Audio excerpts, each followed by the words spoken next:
Capaian kinerja Polri raih tren positif.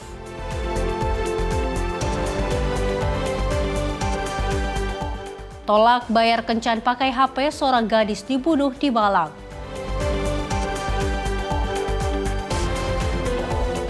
Aktor dan sutradara Palestina Muhammad Bakri wafat.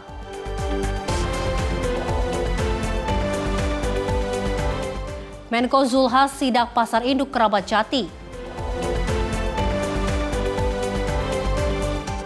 Pimpinan DPR gelar rakor Satgas Pemulihan Bencana.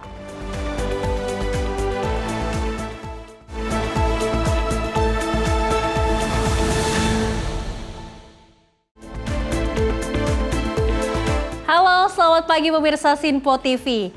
Hari terakhir di tahun 2025, semangat harus tetap terjaga karena kami akan menemani pagi hari Anda dan juga aktivitas pagi hari Anda dengan sejumlah informasi menarik lainnya selain informasi utama tadi.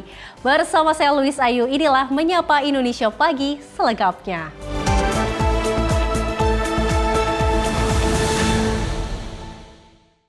Kita awali informasi yang pertama pemirsa. Kepala Basarnas Marsikal Madya TNI Muhammad Safi'i serta Gubernur Jawa Timur Kofifa Indar Parawansa dan juga Kasdam 5 Brawijaya memantau kesiapsiagaan Nataru 2025-2026. Pemantauan dilakukan melalui udara menggunakan helikopter pada Senin 29 Desember 2025. Rombongan lepas landas dari Base Ops Lanudal Juanda Sidoarjo dengan menggunakan helikopter Basarnas jenis Dauphin HR-3601. Dari ketinggian Kabasarnas, Gubernur Jatim, Kasdam 5 Brawijaya, beserta rombongan melihat langsung kondisi arus lalu lintas di ruas tol Purbolinggo Banyuwangi. Jalur ini menjadi perhatian khusus karena diprediksi mengalami peningkatan volume kendaraan wisatawan menuju Bali. Sejauh ini berdasarkan pantauan udara, arus lalu lintas di tol Prosiwangi masih terpantau lancar dan terkendali. Selain jalur darat, titik barat pemantauan tertuju pada aktivitas penyeberangan di Selat Bali yang menghubungkan Pelabuhan Ketapang Banyuwangi dan Pelabuhan Gilimanuk Bali. Kabasarnas menekankan pentingnya kesiapsiagaan personel dan juga alut di titik ini, mengingat tingginya mobilitas masyarakat dan faktor cuaca yang seringkali dinamis di perairan Selat Bali. Memang kita sadar betul bahwa kegiatan ini kegiatan yang rutin, tapi kita tidak mengharapkan bahwa hal yang rutin ini ternyata menciptakan sedikit kelemahan. Mudah-mudahan apa yang sudah dilakukan di sini bisa dikolaborasikan, bisa bersinergi dengan pemerintah daerah di Banyuwangi untuk menjadi kepanjangan tangan dan pemerintah tugas-tugas. Sementara itu, untuk pemantauan dilakukan pada titik-titik krusial di wilayah Jawa Timur, yaitu mulai dari tol Trans Jawa hingga titik penyeberangan Jawa Bali. Pemantauan udara dilakukan untuk memastikan kesiapan seluruh unsur dalam memberikan pelayanan keselamatan kepada masyarakat. Tim redaksi Sinpo TV melaporkan.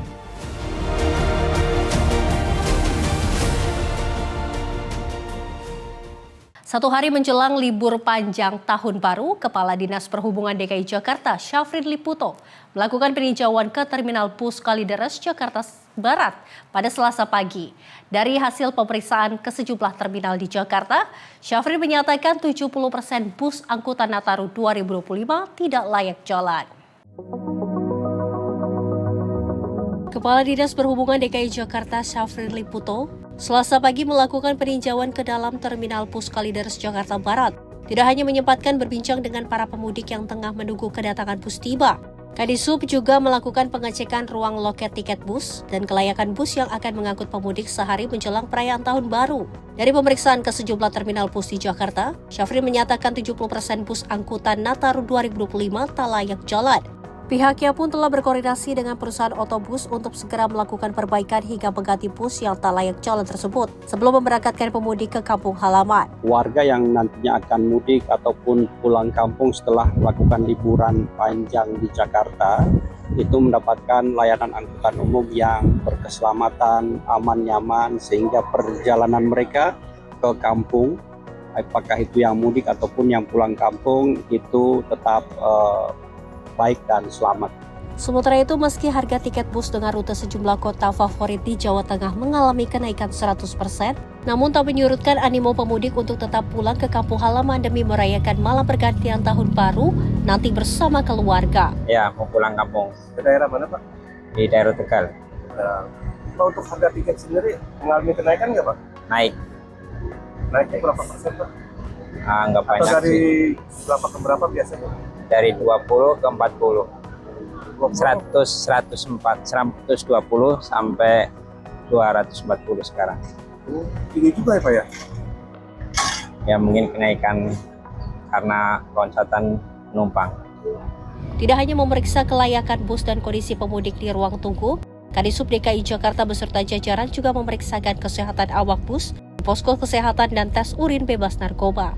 Tim kontributor Sinpo TV melaporkan. Pemirsa, Paus Leo ke-14 dalam pesan Natal pertamanya menyerukan umat Katolik di seluruh dunia untuk menanggalkan sikap acuh tak acuh terhadap penderitaan sesama. Paus menyoroti nasib warga Gaza, Yaman, serta para migran yang terpaksa meninggalkan tanah air demi masa depan yang lebih baik. Berbicara dari Loggia Basilika Santo Petrus, Paus Leo menyampaikan amanat tradisional Urbi et Orbi yang ditujukan kepada kota Roma dan dunia. Sekitar 26.000 umat menghadiri perayaan Natal meski cuaca sempat diguyur hujan. Paus Leo menegaskan, di tengah konflik dan krisis kemanusiaan, umat manusia tidak boleh menutup mata terhadap penderitaan mereka yang kehilangan segalanya. Ia menyebut secara khusus korban perang di Gaza, kemiskinan di Yaman, serta migran yang menempuh perjalanan berbahaya melintasi Laut Mediterania dan benua Amerika. Dalam pesan Natal ini, Paus Leo juga menghidupkan kembali tradisi menyapa umat dalam berbagai bahasa. Sorakan paling meriah terdengar saat ia menyampaikan ucapan Natal dalam bahasa Inggris dan Spanyol, dua bahasa yang mencerminkan akar dan pengabdiannya sebagai misi di Peru. Sebelum meninggalkan Loggia, Paus Leo menerima seruan Viva il Papa dari kerumunan umat. Ia memberikan lambaian terakhir sebelum kembali ke dalam Basilika, menutup pesan Natal pertamanya sebagai pemimpin Gereja Katolik Dunia. Tim redaksi Sinpo TV melaporkan. Pemirsa, serangan pisau terjadi di dekat ibu kota Suriname, Paramaribo. Sedikitnya 9 orang tewas, termasuk 5 anak-anak. Polisi menyebut sebagian korban merupakan anak-anak pelaku sendiri, serta tetangga mereka yang berusaha memberikan pertolongan. Insiden berdarah ini terjadi di wilayah Ricili di distrik Kawijni, sekitar 25 km di timur Paramaribo. Polisi menyatakan korban tewas meliputi 4 anak pelaku sendiri, serta beberapa tetangga termasuk 1 anak dari keluarga tetangga. Media lokal melaporkan korban ditemukan di beberapa rumah di sekitar lokasi kejadian. Menurut keterangan warga, serangan diawali setelah pelaku seorang pria berusia 43 tahun. Terlibat adu argumen melalui telepon dengan istrinya yang sudah tidak tinggal bersama setelah sang istri menolak untuk menjemput anak-anak dan menyatakan akan mengirim orang lain. Pelaku diduga menyerang anak-anaknya dengan pisau dan juga menyerang para tetangga di dalam rumah mereka. Dalam pertanyaan resmi, kepolisian Suriname menyebut bahwa pelaku sempat mencoba menyerang petugas saat akan ditangkap. Pelaku akhirnya berhasil dilumpuhkan dan mengalami luka-luka dan saat ini dalam perawatan di rumah sakit. Polisi juga menyatakan 1 anak lain dan seorang dewasa mengalami luka serius dan sedang dirawat di rumah sakit di Paramaribo. Presiden Suriname Jennifer Girling Simons menyampaikan duka cita melalui media sosial. Dalam pernyataannya, Presiden menyebut peristiwa ini sebagai tragedi yang sangat menyayat hati dan mengajak masyarakat untuk memberikan dukungan. Kepada keluarga korban, Suriname selama ini dikenal sebagai salah satu negara dengan tingkat pembunuhan terendah di Amerika Selatan. Namun data menunjukkan angka pembunuhan mengalami peningkatan tajam pada tahun 2024. Tim redaksi Sinpo TV melaporkan. Memasuki hari ketiga, TNI Angkatan Laut bersama tim SAR gabungan terus melaksanakan pencarian korban kecelakaan laut KM Putri Sakinah. Kecelakaan laut tersebut terjadi di perairan Pulau Padar, Kabupaten Manggarai Barat, Nusa Tenggara Timur.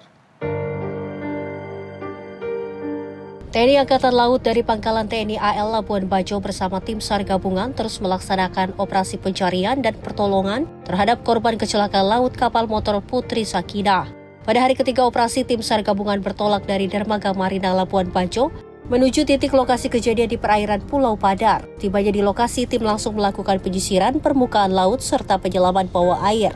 Penyelaman dilakukan untuk menemukan bangkai kapal beserta korban yang saat ini belum ditemukan. Adapun korban yang masih dalam pencarian berjumlah 3 orang merupakan warga negara asing asal Spanyol. Operasi SAR melibatkan unsur TNI AL serta instansi terkait lainnya yang tergabung dalam tim SAR gabungan. Pencarian dilakukan secara maksimal dengan mempertimbangkan kondisi cuaca, arus laut, serta faktor keselamatan personil di lapangan. Hingga berita ini diturunkan, proses pencarian terhadap korban KM Putri Sakinah masih terus dilaksanakan. Tim SAR gabungan juga memperluas area pencarian guna menemukan para korban secepat mungkin. TNI Angkatan Laut menegaskan komitmen untuk terus bersinergi dengan berbagai instansi dalam setiap operasi kemanusiaan guna memberikan hasil terbaik bagi masyarakat. Tim redaksi Sinpo TV melaporkan. Kepolisian Negara Republik Indonesia atau Polri menggelar rilis akhir tahun 2025 yang digelar di Markas Besar Polri Jakarta Selatan pada Selasa 30 Desember. Konferensi pers dipimpin langsung oleh Kepala Kepolisian Republik Indonesia, Jenderal Listio Sigit Prabowo yang memaparkan capaian kinerja 2025 di seluruh satuan fungsi Polri, baik tingkat nasional dan juga internasional. Kapolri Jenderal Listio Sigit Prabowo membuka rilis akhir tahun Polri 2025. Ia mengatakan bahwa survei kepercayaan publik terhadap Polri sepanjang tahun 2025 menunjukkan tren positif dan perolehan pengakuan dari lembaga nasional hingga internasional. Hasil survei Litbang Kompas November 2025, Polri menempati peringkat pertama pada kategori lembaga penegak hukum paling dipercaya masyarakat, yakni 78,2%. Sementara penilaian internasional, Indonesia peroleh skor 89 pada Law and Order Index. Hasil survei di Global Safety Report yang dirilis di Gallup pada 2025 menunjukkan hasil akurat tingkat rasa aman dan kepercayaan masyarakat terhadap penegak hukum. Tidak hanya itu, dalam indikator Safety Walk Alone at Night, Indonesia capai 83% rasa aman berjalan di malam hari sehingga menempatkan Indonesia pada peringkat 25 dari 144 negara. Capaian tersebut harus dijadikan motivasi kepolisian untuk terus melakukan perbaikan yang lebih profesional dan akuntabel dalam pelindungan, pengayoman, dan pelayanan masyarakat. Ada hasil survei dari Global Safety Report yang dirilis oleh Gallup tahun 2025. Indonesia mempunyai skor 89 pada Law and Order Index yang menetapkan Indonesia pada peringkat ke-19 dari 144 negara. Indeks ini mengukur tingkat rasa aman masyarakat serta kepercayaan terhadap penegak hukum. Selain itu, dalam indikator Safe Walk Alone at Night, sebanyak 83% responden di Indonesia menyatakan merasa aman berjalan di malam hari, sehingga menempatkan Indonesia pada peringkat ke-25 dari 144 negara. Data ini menunjukkan bahwa tingkat keamanan di Indonesia berada dalam kondisi yang baik dan dirasakan langsung oleh masyarakat. Beberapa waktu yang lalu, hasil survei Litbang Kompas yang dirilis pada November 2025 semakin menguatkan kepercayaan publik terhadap Polri di tengah dinamika yang ada. Dalam survei tersebut, Polri masuk dalam 3 besar lembaga negara paling dipercaya oleh masyarakat. Dari Jakarta, Fani Azizul Hakim, Sinpo TV melaporkan. Setelah dilakukan pemeriksaan secara bertahap, penyidik Satreskrim Polrestabes Medan akhirnya menetapkan pelajar sekolah dasar inisial AL sebagai anak berhadapan dengan hukum atau ABH dalam kasus pembunuhan ibu kandungnya inisial FS alias Ayu.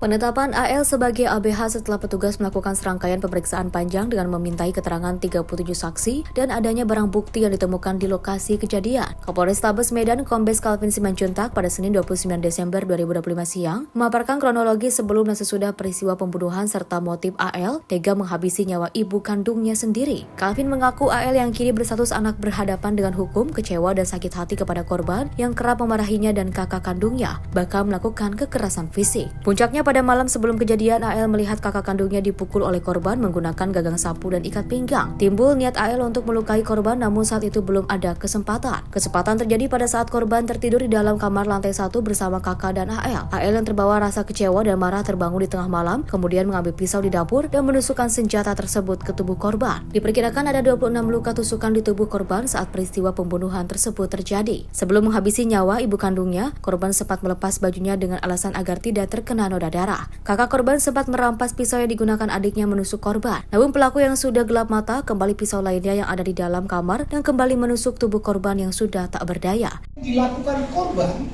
terhadap kakak, adik, dan bapaknya yang diancam menggunakan pisau. Ini dilihat oleh si adik. Kemudian melihat kakaknya, maksudnya adik melihat kakaknya yang dipukuli oleh korban menggunakan sapu dan tali pinggang. Ini adalah akibatnya bagian kaki kakak yang diambil tanggal 23 November oleh teman kakaknya yang berada di sekolah. Kejadian pemukulan ini terjadi di tanggal 22 November. Namun pada saat diambil foto ini diambil pada saat tanggal 23 November dengan menggunakan pisau. Pernah mengancam ketiganya dengan menggunakan pisau. Kakak sering dimarahi, dimaki, dipukul menggunakan sapu dan tali pinggang. Nanti ada gambarnya. Kemudian adik sering dimarahi dan dicubit. Adik terlintas berpikir untuk melukai korban, tetapi tidak ada kesempatan. Kemudian dari adik ABH, adik tiba-tiba terbangun dan memandangi korban yang tidur di sampingnya semakin menimbulkan rasa marah. Adik mengambil pisau, membuka bajunya dan melukai korban. Ditanyakan kepada adik, kenapa baju dibuka? Dengan alasan supaya tidak terkena apabila ada perlukaan-perlukaan yang ada yang menodai bajunya. Kemudian kakak terbangun dan merampas pisau, lalu membuangnya di dalam kamar sehingga adik mengambil pisau kecil, pisau kedua yang posisinya ada di dapur. Kemudian kakak berusaha menutup pintu sehingga pisau kecil yang dipegang adik terjatuh. Jadi pada saat adik keluar kamar ke arah dapur dan ingin masuk kembali menggunakan pisau kedua, terjadi tarik menarik dengan kakak sehingga pisaunya terjatuh. Dari Medan, Sumatera Utara, jurnalis Simpo TV melaporkan. Puluhan pelaku jaringan narkotika berhasil dibekuk petugas Sat Narkoba Polres Mandailing Natal dalam sejumlah operasi di berbagai lokasi di Kabupaten Mandailing Natal, Sumatera Utara. Polisi mengamankan 20 orang tersangka yang terdiri dari bandar, kurir hingga pemakai narkoba. Inilah detik-detik penangkapan bandar sabu yang dilakukan petugas Sat Narkoba Polres Mandailing Natal. Petugas melakukan penindakan di sejumlah titik yang diduga menjadi lokasi transaksi dan juga penyimpanan narkotika. Dalam operasi ini, petugas berhasil mengungkap jaringan peredaran narkoba yang menyasar berbagai kalangan termasuk wilayah pemukiman dan daerah terpencil. Selain sabu, polisi juga mengamankan 3 kurir ganja kering yang hendak mengantarkan barang ke pelosok pedesaan. Hasilnya petugas berhasil mengamankan puluhan kilogram ganja kering yang juga siap edar. Dalam upaya memberantas peredaran gelap narkoba, Polres Mandailing Natal berhasil mengamankan puluhan pelaku dalam operasi yang digelar selama beberapa pekan terakhir. Dari tangan para tersangka, polisi menyita puluhan gram sabu-sabu serta puluhan kilogram ganja kering siap edar. Seluruh barang bukti tersebut diduga akan diedarkan di wilayah Mandailing Natal dan juga sekitarnya. Selain narkoba, petugas juga mengamankan barang bukti lain berupa timbangan digital, alat hisap sabu, puluhan unit telepon seluler, serta uang tunai senilai jutaan rupiah yang diduga hasil transaksi narkoba. Keseluruhan pelaku saat ini telah ditahan di Mapolres Mandailing Natal untuk menjalani proses penyidikan lebih lanjut. Para tersangka dijerat dengan Undang-Undang Narkotika dan terancam hukuman pidana penjara sesuai dengan peran masing-masing. Pengungkapan narkotika dari bulan November sampai dengan Desember 2025 dengan barang bukti total tadi juga kurang lebih 121,83 gram sabu, sementara ganja kurang lebih 8.515 gram. Di mana pengungkapan ini kita lakukan secara menyeluruh, baik itu per kecamatan dan desa, sehingga harapannya masyarakat tidak perlu khawatir lagi terhadap upaya pengungkapan. Kita akan tidak pandang bulu, semua desa, semua informasi akan kita tidak lanjuti, sehingga harapan kami himbau pada masyarakat, sweeping yang dilakukan oleh masyarakat atau ibu-ibu hendaknya dilakukan dalam bentuk informasi sehingga bersama-sama antara polisi dan masyarakat, sehingga tindakan-tindakan yang terjadi dalam proses sweeping, apakah itu anarkis, penganiayaan, tidak terjadi. Dengan hasil pengungkapan ini, polisi berharap dapat menekan angka peredaran narkoba. Polisi juga menegaskan akan terus melakukan operasi serupa secara berkala guna menekan angka peredaran narkoba di wilayah hukum Polres Mandailing Natal. Dari Mandailing Natal, Sumatera Utara, jurnalis Simpo TV melaporkan. Kapolri Jenderal Listio Sigit Prabowo mengatakan siap menerjunkan personel tambahan untuk mendukung pembangunan infrastruktur di lokasi bencana. Polri siap mempercepat pembangunan hunian sementara dan hunian tetap di 3 provinsi Sumatera, khususnya yang terdampak bencana banjir bandang dan juga longsor. Kapolri Jenderal Listio Sigit Prabowo mengatakan bahwa Polri siap menerjunkan personil tambahan untuk mendukung pembangunan infrastruktur, termasuk hunian sementara dan hunian tetap di 3 provinsi terdampak bencana banjir bandang dan longsor, yakni Aceh, Sumatera Barat, dan Sumatera Utara. Langkah ini disiapkan seiring berakhirnya fase tanggap darurat di sebagian wilayah terdampak bencana. Menurut data pemerintah, dari total 47 kabupaten kota terdampak, sebanyak 25 daerah telah memasuki fase transisi menuju rekonstruksi dan juga rehabilitasi. Oleh karena itu, Polri menyatakan kesiapan untuk mendukung tahapan lanjutan tersebut. Saat ini, Polri telah mengerahkan 10.759 personil ke wilayah terdampak di 3 provinsi tersebut. Rinciannya, sebanyak 4.554 personil ditempatkan di Aceh, 2.687 personil di Sumatera Utara, dan 1.828 personil di Sumatera Barat. Kita sudah persiapkan personil berikutnya, manakala nanti kemudian ada tugas-tugas lanjutan, khususnya seperti yang disampaikan oleh Menko PMK terkait dengan persiapan infrastruktur apabila ada pembangunan huntara dan huntak. Jadi saat ini baru saja kita berangkatkan 1.500 personil Polri untuk menambah kekuatan yang sebelumnya sudah ada. Kita bagi 1.500 itu ada yang di Aceh, ada ya juga yang di Sumatera Utara. Namun demikian, Listio menjelaskan bahwa sejauh ini personil Polri masih difokuskan pada kegiatan tangkap darurat seperti pembersihan fasilitas pendidikan dan pelayanan publik, pemasangan sumur bor, serta distribusi bantuan logistik. Kedepan Polri siap menjalankan tugas tambahan sesuai kebutuhan di fase rekonstruksi. Dari Jakarta, Tio Malau, Simpo TV melaporkan. Pemirsa, BNPT sampaikan rilis akhir tahun 2025. Selengkapnya usai jeda, tetaplah bersama kami di Menyapa Indonesia Pagi.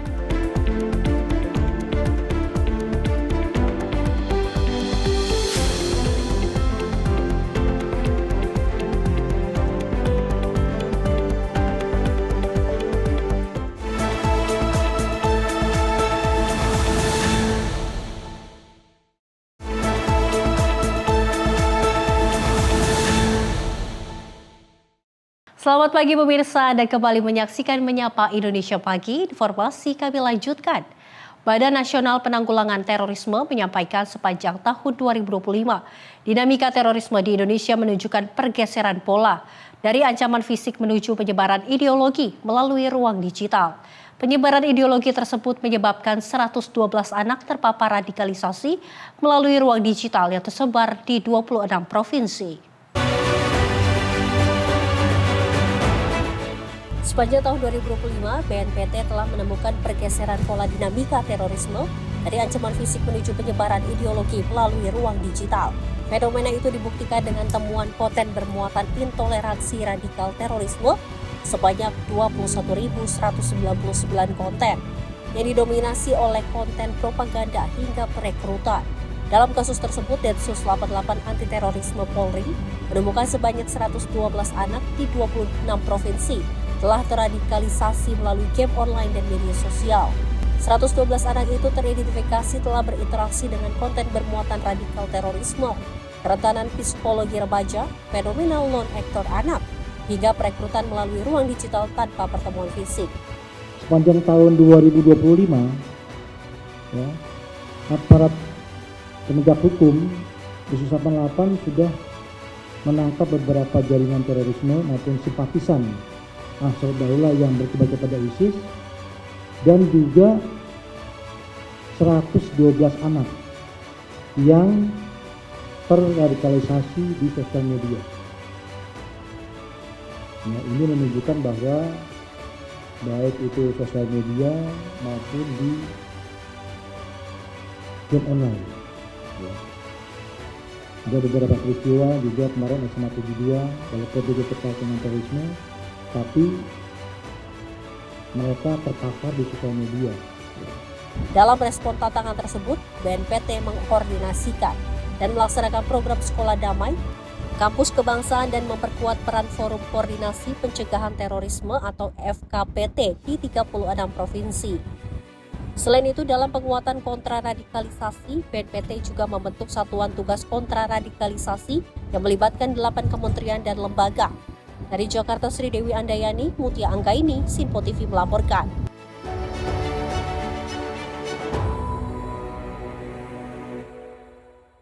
Pemirsa, pemerintah telah menyerahkan skema impor daging sapi beku sepenuhnya melalui Perum Bulog.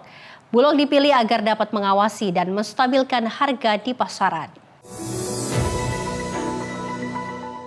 Pemerintah telah resmi menaikkan cadangan beras pemerintah atau CBP menjadi 4 juta ton. Selain beras, pemerintah juga turut menaikkan komoditas pangan lainnya seperti jagung, daging sapi, dan minyak goreng. Dalam rapat koordinasi terbatas yang digelar, Menteri Koordinator Bidang Pangan Zulkifli Hasan menyebut bahwa skema impor daging beku sepenuhnya dilakukan melalui satu pintu yakni dari Perum Bulog. Sehingga harga dan volume pasokan dapat dikendalikan. Dengan skema tersebut, pemerintah memiliki ruang untuk melakukan intervensi harga jika terjadi gejolak di pasar. Sering jadi pertanyaan soal daging, saudara. Daging itu ada pilihan, 2 pilihan. Kalau kita mau pemberdayaan, maka kita bebaskan impor sapinya. Sapi, agar punya nilai tambah. Jadi kalau sapi hidup, dipiara, ada ongkos orang kerja, ada penggemukan, nanam rumput, ada yang beli, itu namanya nilai tambah. Itu kita bebas, permudah. Ya, nah kalau ini permudah, berarti yang bekunya diatur. Kalau beku nggak diatur, ya yang hidup nggak laku, gitu. Jadi pilihan saja. Nah oleh karena itu, yang beku itu kita atur untuk nanti diimpor oleh Bulog agar bisa dikendalikan harganya, jumlahnya. Bisa tunjuk, oh kamu kok naikkan harga, bisa. Ya, mentan Badan Pangan bisa langsung mengatur harga untuk lebaran dan seterusnya. Di sisi lain, Menteri Pertanian Andi Amran Sulaiman mengatakan alasan menunjuk Bulog sebagai stabilisator harga daging sapi beku di dalam negeri. Kita arahkan BUMN agar menjadi stabilisator. Jadi menstabilkan, kan itu dari dulu. Nah, sapi ditambah volumenya, dulu kan sudah beli juga impor, tetapi kita ini untuk menjadi stabilisator. Jadi sama dengan beras, minyak goreng kan kalau tidak salah 700.000 ton demo. Kemudian daging, jadi kalau terjadi apa-apa ya BUMN-nya. Jadi ya tanya Pak Menko. Yang jelas kita libatkan BUMN. Selain daging sapi, pemerintah juga tengah mewacanakan penguatan Perum Bulog untuk mengendalikan komoditas seperti beras, jagung, hingga minyak goreng. Namun wacana ini masih akan digodok pada tahun 2026 mendatang. Dari Jakarta, Dio Malau, Simpo TV melaporkan. Pemirsa, Wakil Ketua MPR Edi Suparno menyoroti insiden tenggelamnya kapal wisata Pinisi Putri Sakinah di di Selat Pulau Padar, Labuan Bajo, Nusa Tenggara Timur pada beberapa waktu lalu. Edi meminta semua moda transportasi untuk dapat meningkatkan keamanan perjalanan, terlebih di tengah cuaca ekstrim yang melanda saat ini. Kapal Pinisi Putri Sakinah yang mengangkut para wisatawan mengalami insiden tenggelam di Selat Pulau Padar, Labuan Bajo, Nusa Tenggara Timur pada Jumat lalu. Kapal tersebut diduga tenggelam pada pukul 20.30 WITA dengan mengangkut 11 orang yang merupakan 6 penumpang dan 5 kru. 6 keluarga ialah 1 keluarga pelatih tim B sepak bola wanita, Valencia CF, Martin Carreras Fernando. Menyoroti hal ini, Wakil Ketua MPR Edi Suparno menekankan semua moda transportasi agar dapat meningkatkan ekstra keamanan perjalanan, terlebih kini mengalami cuaca ekstrim. Selain itu, dirinya juga menilai kelebihan kapasitas penumpang yang kerap terjadi justru mampu memperbesar resiko kecelakaan di tengah cuaca ekstrim. Tidak hanya menyangkut Labuan Bajo saja, kalau kita bicara masalah keamanan, terutama di saat ini kita melihat bahwa kondisi cuaca sangat tidak menentu, cuacanya ekstrim, kondisi kecelakaan bisa terjadi di mana saja. Oleh karena itu, kami berharap bahwa ada peningkatan ekstra terhadap masalah keamanan, terutama perjalanan yang sekarang ditempuh, ya, perjalanan udara, darat, laut, yang tentu berisiko tinggi jika cuaca ini tidak bersahabat. Oleh karena itu kami himbau kepada para pengelola dari transportasi darat, laut, dan udara agar betul-betul memperhatikan kondisi cuaca yang ada, dan jangan lupa jangan sampai kemudian terjadi kasus-kasus seperti misalnya overkapasitas kapal, gitu ya, yang kemudian menambah risiko yang memang sudah besar karena ada risiko cuaca saat ini. Dari Jakarta, Fahrizal Ahmad Amin, Sinpo TV melaporkan. Sementara itu, Wakil Ketua MPR Edi Suparno menyampaikan bahwa ketahanan energi merupakan syarat utama bagi Indonesia untuk mendorong pertumbuhan ekonomi nasional hingga 8%. Edi menilai sejatinya Indonesia memiliki kekayaan sumber daya energi yang sangat besar, mulai dari energi surya, hidro, angin, hingga potensi penyimpanan karbon.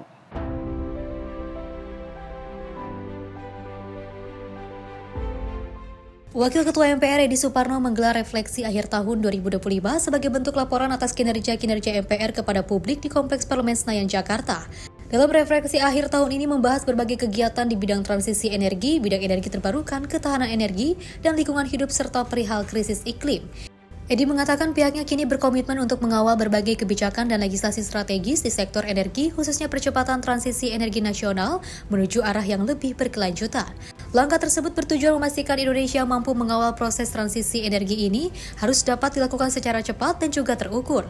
Menurutnya, Indonesia saat ini tengah menghadapi paradoks energi yang dinilai dapat dihentikan melalui transisi energi yang memanfaatkan sumber daya energi domestik, terutama energi terbarukan. Jadi pada sore hari ini kami melakukan refleksi akhir tahun tentang berbagai kegiatan di bidang transisi energi, di bidang energi terbarukan, ketahanan energi, permasalahan lingkungan hidup, dan juga permasalahan krisis iklim yang selama tahun 2025 banyak menarik perhatian dan kami advokasi dan kami lakukan berbagai kegiatan. Di antaranya kami melakukan kegiatan di 39 kampus untuk mensosialisasikan permasalahan lingkungan hidup, krisis iklim, dan pentingnya kita melakukan transisi energi. Kami juga sampaikan tentang berbagai inisiatif yang kami laksanakan sebagai anggota DPR, terutama dalam mengawal berbagai kebijakan dan legislasi. Di antaranya energi baru terbarukan, revisi Undang-Undang Migas yang akan kami segerakan agar pengembangan di sektor migas ke depannya didasarkan juga pada platform keberlanjutan, termasuk juga pengelolaan Undang-Undang Pengelolaan Perubahan Iklim yang sudah masuk di dalam prolegnas prioritas. Dari Jakarta, Fahrizal Ahmad Amin, Sinpo TV, melaporkan. Kecelakaan lalu lintas melibatkan bajai terjadi di akses Marunda, Jakarta Utara pada Senin sore, 29 Desember 2025 petang. Bajai terjepit di antara dua truk kontainer dan membuat supir terperangkap di dalam kendaraan. Diduga akibat remblong, truk kontainer menabrak bajai di Jalan Akses Marunda, Jakarta Utara pada Senin sore 29 Desember 2025. Tabrakan ini membuat kondisi bajai mengalami kerusakan parah dan terjepit di antara truk kontainer. Berdasarkan keterangan, kecelakaan ini diduga terjadi akibat salah satu truk kontainer mengalami gangguan rem dan menabrak badan belakang bajai.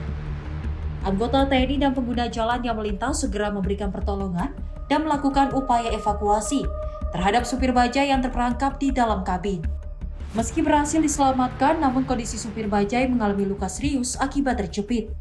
Korban kemudian segera dibawa ke rumah sakit terdekat untuk mendapatkan penanganan medis. Hingga saat ini pihak terkait masih melakukan penyelidikan untuk mengetahui penyebab pasti kecelakaan tersebut. Ulia Haifanisa, tim redaksi Sinpo TV melaporkan. Dua orang terduga pelaku pencurian sepeda motor diamankan warga di Kebon Baru, Semper Barat, Cilincing, Jakarta Utara pada Minggu malam 28 Desember 2025. Kedua pelaku dipergoki saat akan melakukan aksi curanmor di salah satu rumah warga.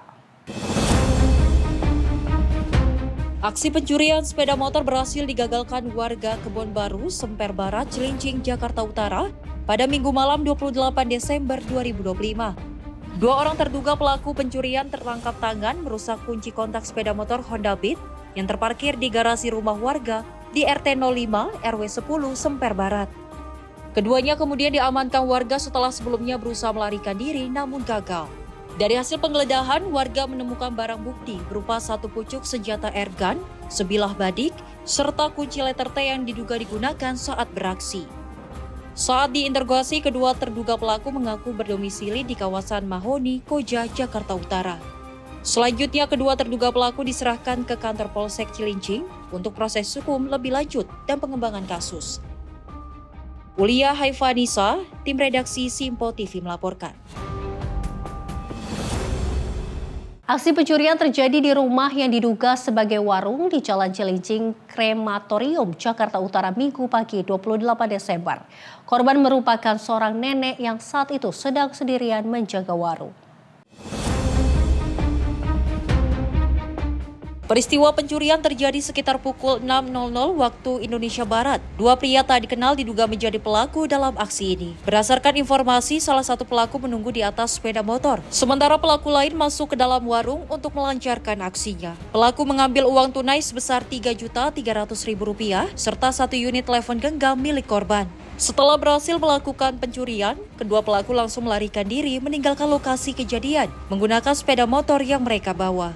Hingga saat ini pihak kepolisian masih melakukan penyelidikan untuk mengungkap identitas dan menangkap para pelaku. Susendi Andika Priyanto, tim redaksi Simpo TV melaporkan. Sementara itu, seorang pria melakukan pemalakan di salah satu warung kelontong di Jalan Kandea 3, Kelurahan Bunga Eja Beru, Kota Makassar pada Kamis 25 Desember. Diduga aksi pemalakan ini dilakukan dalam kondisi mabuk. Diduga dalam kondisi mabuk, pria ini melakukan aksi pemalakan terhadap penjaga warung kelontong yang berada di Jalan Kandea 3, Kelurahan Bunga Eja Beru, Kota Makassar pada Kamis 25 Desember 2025. Pelaku mengeluarkan senjata tajam untuk menakuti korban agar korban mau memberikan uang sebesar 200.000 kepadanya. Bahkan beberapa kali pelaku mencoba mengacukan senjata tajamnya ke arah kepala korban. Namun korban tetap tenang dan berupaya agar pelaku mengurungkan niatnya. Aksi pemalakan ini terekam kamera CCTV dan viral di sosial media. Tim redaksi Simpo TV melaporkan. Pemirsa, polisi mengamankan pemuda yang diduga membunuh seorang wanita 23 tahun di rumah kontrakan di Jalan Ikan Gurame, Kota Malang, Jawa Timur.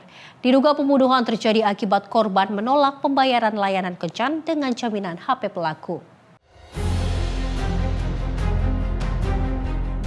Satuan Reserse Kriminal Polresta Malang Kota menangkap pelaku pembunuhan seorang perempuan SM 23 tahun di rumah kontrakan di Jalan Ikan Gurame, Kecamatan Lowokwaru, Kota Malang pada Sabtu 27 Desember 2025. Tersangka Musa Risdianto, 29 tahun ini diamankan tanpa melakukan perlawanan terhadap petugas. Tersangka mengaku membunuh karena kesal kepada korban yang mengancam akan mengadukan pelaku ke warga dan polisi akibat tidak bisa membayar jasa hubungan badan lewat aplikasi kencan daring. Saat itu pelaku menawarkan HP-nya sebagai jaminan pembayaran, namun ditolak korban. Penolakan korban ini membuat tersangka marah. Pelaku lalu mengambil pisau di dapur lalu menusuk korban 7 kali. Pelaku akhirnya berhasil ditangkap warga yang mendengar teriakan korban saat ditusuk pelaku. Tersangka ini nekat melakukan perbuatannya untuk menghabisi nyawa korban karena memang di awal mereka berdua berjanji atau ada kesepakatan berkaitan dengan hubungan badan yang pasca hubungan berbayar dengan aplikasi, namun karena tersangka ini tidak mempunyai uang sehingga tidak bisa membayar daripada korban. Sehingga korban mengancam kepada tersangka akan melaporkan perbuatannya kepada masyarakat dan petugas, sehingga membuat tersangka ini malu dan akhirnya emosional dan ada niatan untuk menghabisi atau menghilangkan nyawa daripada korban. Dan sudah direncanakan. Katanya nggak punya uang. Nggak punya uang kok pesen. Ya. Artinya bukan perencanaan pembunuhan, yang dimaksud adalah bahwa memang ada niatan untuk membayar jasa itu dengan menggunakan HP. Tapi pihak korban tidak mau menerima karena kemungkinan HP itu tidak bisa diuangkan atau mungkin kurang. Sehingga pelaku nekat karena akan dilaporkan kepada masyarakat atau dilaporkan kepada petugas, sehingga tersangka nekat untuk menghabisi nyawa korban. Akibat perbuatannya, tersangka dijerat pasal 338 dengan ancaman hukuman maksimal 15 tahun penjara. Dari Malang, Jawa Timur, jurnalis Simpo TV melaporkan.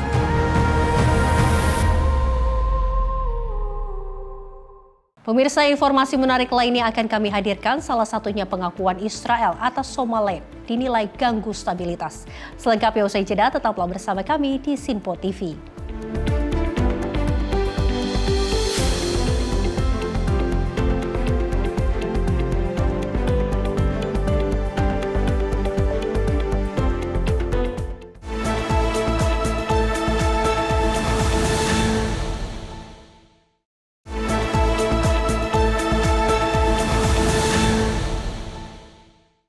Selamat pagi pemirsa, Anda kembali menyaksikan Menyapa Indonesia Pagi. Informasi kami lanjutkan.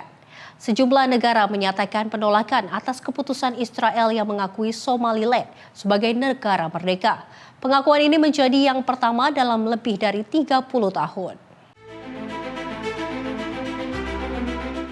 Lebih dari 20 negara bersama Organisasi Kerjasama Islam dalam pernyataan bersama menolak langkah Israel. Mereka menilai pengakuan tersebut dapat menimbulkan dampak serius terhadap perdamaian dan keamanan di Tanduk Afrika dan Laut Merah. Pernyataan itu juga menegaskan penolakan atas upaya mengaitkan pengakuan Somaliland dengan rencana pemindahan paksa rakyat Palestina dari tanah mereka. Somaliland mendeklarasikan kemerdekaan dari Somalia pada tahun 1991 saat Somalia terjerumus ke dalam konflik berkepanjangan. Meski memiliki pemerintah dan mata uang sendiri, Somaliland juga selama ini tidak pernah diakui sebagai negara merdeka oleh komunitas internasional. Amerika Serikat melalui Departemen Luar Negeri menegaskan tetap mengakui keutuhan wilayah Somalia, termasuk wilayah Somaliland. Perdana Menteri Israel Benjamin Netanyahu menyebut pengakuan tersebut ditandatangani dalam semangat kesepakatan Abraham Accords. Kesepakatan yang bertujuan memperluas hubungan diplomatik Israel dengan negara-negara Arab dan juga Muslim. Namun pemerintah federal Somalia menyebut langkah Israel sebagai tindakan melanggar hukum internasional dan menegaskan Somaliland tetap bagian sah dari wilayah kedaulatan Somalia. Penolakan juga datang dari Uni Afrika dan Badan Regional Afrika Timur IGAD yang menyatakan pengakuan sepihak bertentangan dengan Piagam Perserikatan Bangsa-Bangsa. Tim redaksi Simpo TV melaporkan. Aktor dan sutradara Palestina terkemuka Muhammad Bakri meninggal dunia di usia 72 tahun. Bakri dikenal luas sebagai sosok seniman sekaligus figur kontroversial yang menyuarakan identitas dan pengalaman Palestina melalui karya film dan juga teater. Kabar wafatnya Muhammad Bakri diumumkan oleh keluarganya pada Rabu waktu setempat. Media lokal menyebutkan Bakri meninggal dunia setelah mengalami masalah jantung dan paru-paru. Muhammad Bakri merupakan aktor dan sutradara Palestina yang lahir di Israel Utara dan memiliki kewarganegaraan Israel. Sepanjang karirnya, ia aktif berkarya dalam film dan juga teater, baik dalam bahasa Arab maupun Ibran. Nama Bakri paling dikenal lewat film dokumenter Jenin Jenin yang dirilis pada tahun 2003. Film ini mengangkat dampak operasi militer Israel di kota Jenin, tepi barat, dan juga menampilkan kesaksian serta penderitaan warga Palestina. Film tersebut kemudian dilarang di Israel dan memicu kontroversi panjang. Bakri menghadapi proses hukum selama hampir 2 dekade. Hingga pada tahun 2022, Mahkamah Agung Israel menguatkan larangan film tersebut, serta memerintahkan Bakri membayar ganti rugi atas tuduhan pencemaran nama baik. Selain menyutradarai, Bakri juga membintangi berbagai film Israel pada era 88-90-an dan pernah tampil di Teater Nasional Israel di Tel Aviv. Ia menempuh pendidikan di Universitas Tel Aviv. Salah satu karya panggung paling terkenal Bakri adalah pertunjukan tunggal berjudul The Best Optimist yang juga menggambarkan pergulatan identitas seorang Palestina dengan kewarganegaraan Israel. Pada tahun 2025, Bakri juga terlibat dalam film All That's Left of You, sebuah drama keluarga Palestina yang menceritakan perjalanan lebih dari 76 tahun. Film tersebut masuk daftar pendek nominasi Oscar untuk film internasional terbaik. Keluarga dan kerabat menyebut Muhammad Bakri akan dikenang sebagai seniman yang teguh pada prinsipnya dan setia menyuarakan perjuangan rakyat Palestina melalui karya seni. Tim redaksi Simpo TV melaporkan. Pemilih di Republik Afrika Tengah telah memberikan suara dalam pemilihan presiden dan legislatif nasional. Presiden petahana Faustin Archange Touadera disebut sebagai favorit kuat untuk meraih masa jabatan ketiga setelah upaya stabilisasi negara dilakukan dengan dukungan pasukan bayaran Rusia. Touadera merupakan salah satu sekutu terdekat Rusia di Afrika. Analis menilai kemenangan masa ketiga akan semakin mengukuhkan kepentingan keamanan dan ekonomi Moskow di negara tersebut, di tengah meningkatnya sorotan internasional terhadap peran tentara bayaran Rusia di Afrika. Republik Afrika Tengah termasuk negara pertama di benua Afrika yang menerima kehadiran pasukan yang didukung Rusia. Moskow mengklaim kehadirannya untuk melindungi pemerintah dan memerangi kelompok bersenjata. Namun ketegangan meningkat tahun ini terkait tuntutan Rusia untuk menggantikan kelompok tentara bayaran Wagner dengan unit militer baru bernama Afrika Korps. Sekitar 2,4 juta pemilih terdaftar dalam pemilu nasional ini. Pemilihan kali ini menjadi yang terbesar dalam sejarah negara tersebut karena menggabungkan pemilu presiden, legislatif, regional, dan munisipal secara serentak. Proses pemungutan suara berlangsung relatif lancar, meski sempat terjadi keterlambatan di sejumlah TPS. Pemungutan suara ditutup sekitar pukul 7 malam waktu setempat dan dilanjutkan dengan penghitungan suara. Hingga kini penyelenggara pemilu belum menyampaikan data partisipasi pemilih. Hasil sementara diperkirakan akan diumumkan dalam waktu 1 pekan. Putaran kedua akan digelar jika tidak ada kandidat yang meraih lebih dari 50% suara. Touadera menghadapi 6 penantang, termasuk tokoh oposisi terkemuka, Anicet George Dologuele dan Henry Marie Dondra, keduanya mantan Perdana Menteri. Namun pemilu ini digelar tanpa partisipasi koalisi oposisi utama yang memboikot pemilihan, dengan alasan lingkungan politik tidak setara. Dengan dukungan Rusia, Touadera menjadikan keamanan, stabilitas, dan pemulihan ekonomi sebagai isu utama kampanyenya. Negara berpopulasi sekitar 5,5 juta jiwa ini telah lama dilanda konflik bersenjata. Republik Afrika Tengah telah mengalami kekerasan berkepanjangan sejak tahun 2013. Perjanjian damai tahun 2019 hanya meredakan konflik sebagian, dengan sejumlah kelompok bersenjata kembali angkat senjata. Keamanan menjadi faktor terpenting bagi para pemilih. Pasukan penjaga perdamaian PBB MINUSCA yang telah berada di negara itu sejak 2014 turut membantu pengamanan dan logistik pemilu. Tim redaksi Sinpo TV melaporkan.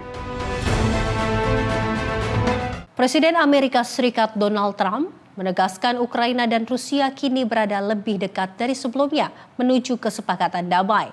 Pernyataan itu disampaikan saat Trump menjamu Presiden Ukraina Volodymyr Zelensky di resort pribadinya di Florida. Meski demikian, Trump mengakui negosiasi masih rumit dan berpotensi gagal yang bisa membuat perang berlarut selama bertahun-tahun. Pernyataan Trump muncul setelah ia dan Zelensky melakukan pembicaraan tatap muka. Pertemuan itu digelar menyusul panggilan telepon selama 2,5 jam antara Trump dan Presiden Rusia Vladimir Putin. Trump menyebut percakapan tersebut sangat baik. Trump menegaskan keyakinannya bahwa Putin masih menginginkan perdamaian. Namun pernyataan itu disampaikan di tengah serangan terbaru Rusia ke wilayah Ukraina yang terjadi saat Zelensky terbang ke Amerika Serikat untuk putaran diplomasi terkini. Dalam konferensi pers, Trump menyebut Rusia ingin melihat Ukraina berhasil. Ia berulang kali memuji Zelensky sebagai pemimpin yang berani. Kedua pemimpin mengakui masih ada isu sensitif yang belum terselesaikan. Di antaranya status wilayah Ukraina yang saat ini dikuasai Rusia, serta jaminan keamanan agar Ukraina tidak kembali diserang di masa depan. Setelah pertemuan, Trump dan Zelensky melakukan panggilan bersama dengan para pemimpin Eropa, termasuk Presiden Komisi Eropa Ursula von der Leyen, serta pemimpin Finlandia, Prancis, Jerman, Inggris, dan Polandia. Zelensky menyebut Trump setuju untuk kembali menjamu para pemimpin Eropa, kemungkinan pada Januari mendatang. Pertemuan itu bisa digelar di Washington atau lokasi lain. Dalam pernyataannya, Zelensky menyampaikan terima kasih kepada Trump. Ia menegaskan Ukraina siap untuk mencapai perdamaian. Tim redaksi Sinpo TV melaporkan. 2 helikopter bertabrakan di udara di negara bagian New Jersey. Insiden ini menyebabkan 1 orang tewas dan 1 orang lainnya mengalami luka kritis. Kecelakaan terjadi pada Minggu pagi di sekitar Bandara Municipal Hamilton, di mana Kepala Kepolisian Hamilton, Kevin Friel, menyatakan petugas darurat menerima laporan kecelakaan penerbangan sekitar pukul 11.25 waktu setempat. Rekaman video dari lokasi kejadian menunjukkan salah satu helikopter berputar cepat sebelum jatuh ke tanah. Api sempat melalap salah satu helikopter dan berhasil dipadamkan oleh petugas kepolisian dan pemadam kebakaran. Badan Penerbangan Federal Amerika Serikat menyebut kecelakaan ini sebagai tabrakan di udara. Insiden melibatkan 2 helikopter jenis Aerostrom F-28A dan Aerostrom 280C. Masing-masing helikopter hanya ditumpangi oleh seorang pilot. 1 pilot dinyatakan tewas di lokasi, sedangkan pilot lainnya dibawa ke rumah sakit. Dalam kondisi mengancam jiwa, pemilik kafe di sekitar lokasi mengatakan kedua pilot merupakan pelanggan tetap dan sering sarapan bersama sebelum terbang. Warga setempat yang menyaksikan kejadian tersebut mendengar suara keras. Sebelum kedua helikopter kehilangan kendali dan jatuh, Badan Keselamatan Transportasi Nasional bersama FAA akan melakukan penyelidikan menyeluruh. Penyelidik akan meneliti komunikasi antar pilot, serta kemungkinan kegagalan prosedur melihat dan menghindari di udara. Meski saat kejadian cuaca berawan, angin dilaporkan ringan dan jarak pandang dalam kondisi baik. Tim redaksi Simpo TV melaporkan. Pemirsa, badai musim dingin menerjang California Selatan saat libur Natal. Hujan deras dan angin kencang memicu banjir bandang serta longsor di sejumlah wilayah. Otoritas setempat mengeluarkan perintah evakuasi dan peringatan darurat. Badai mulai menyapu wilayah California pada Rabu 24 Desember 2025. Para ahli cuaca memperingatkan potensi Natal terbasah dalam beberapa tahun terakhir. Daerah-daerah yang pernah terbakar awal tahun ini menjadi zona paling rentan. Petugas pemadam kebakaran San Bernardino menyelamatkan sejumlah orang yang terjebak di dalam mobil akibat lumpur dan puing yang mengalir deras menuju kota wisata pegunungan Redwood. Jalanan tertutup batu dan tanah longsor. Di Redwood, petugas melakukan penyisiran dari rumah ke rumah dan memberlakukan perintah bertahan di tempat. Video yang dirilis otoritas menunjukkan air deras dan lumpur mengalir ke pemukiman warga. Seorang warga bernama Dylan Brown terjebak bersama keluarganya di sebuah kabin sewaan. Akses keluar tertutup longsor. Bantuan justru datang dari para tetangga yang mengirim makanan dan perlengkapan bayi. Pejabat setempat menyatakan, hilangnya vegetasi akibat kebakaran hutan sebelumnya memperparah longsor. Hujan deras dengan cepat menarik puing dari pegunungan. Peringatan banjir juga diberlakukan di wilayah pesisir termasuk Malibu, serta sejumlah daerah di lembah Sacramento dan Teluk San Francisco. Otoritas mengimbau warga untuk tetap waspada dan mematuhi arahan evakuasi. Hingga kini belum dilaporkan adanya korban jiwa, namun proses penyelamatan dan pemantauan cuaca masih terus dilakukan. Tim redaksi Simpo TV melaporkan. Pemirsa, angin puting beliung menerjang Desa Pondok Ude, Kabupaten Bogor sehingga menyebabkan terhempasnya sayap bangkai pesawat jumbo dan juga jatuh menimpa rumah warga pada Senin 29 Desember. Selain insiden itu, puluhan rumah warga dilaporkan mengalami kerusakan akibat bencana alam itu.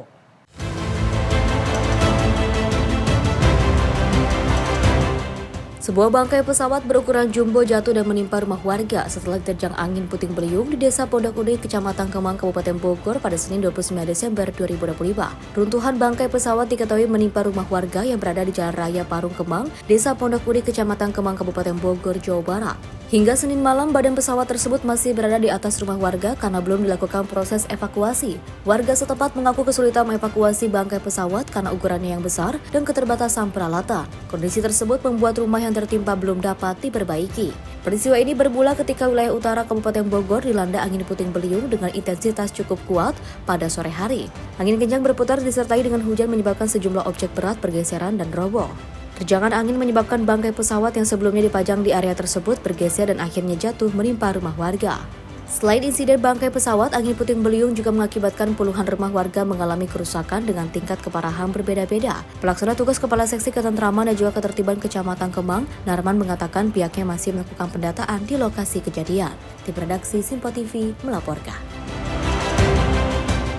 Kepolisian Negara Republik Indonesia atau Polri menggelar rilis akhir tahun 2025 yang digelar di Markas Besar Polri Jakarta Selatan pada Selasa 30 Desember. Konferensi pers dipimpin langsung oleh Kepala Kepolisian Republik Indonesia, Jenderal Listio Sigit Prabowo, yang memaparkan capaian kinerja 2025 di seluruh satuan fungsi Polri, baik tingkat nasional dan juga internasional. Kapolri Jenderal Listio Sigit Prabowo membuka rilis akhir tahun Polri 2025. Ia mengatakan bahwa survei kepercayaan publik terhadap Polri sepanjang tahun 2025 menunjukkan tren positif dan perolehan pengakuan dari lembaga nasional hingga internasional.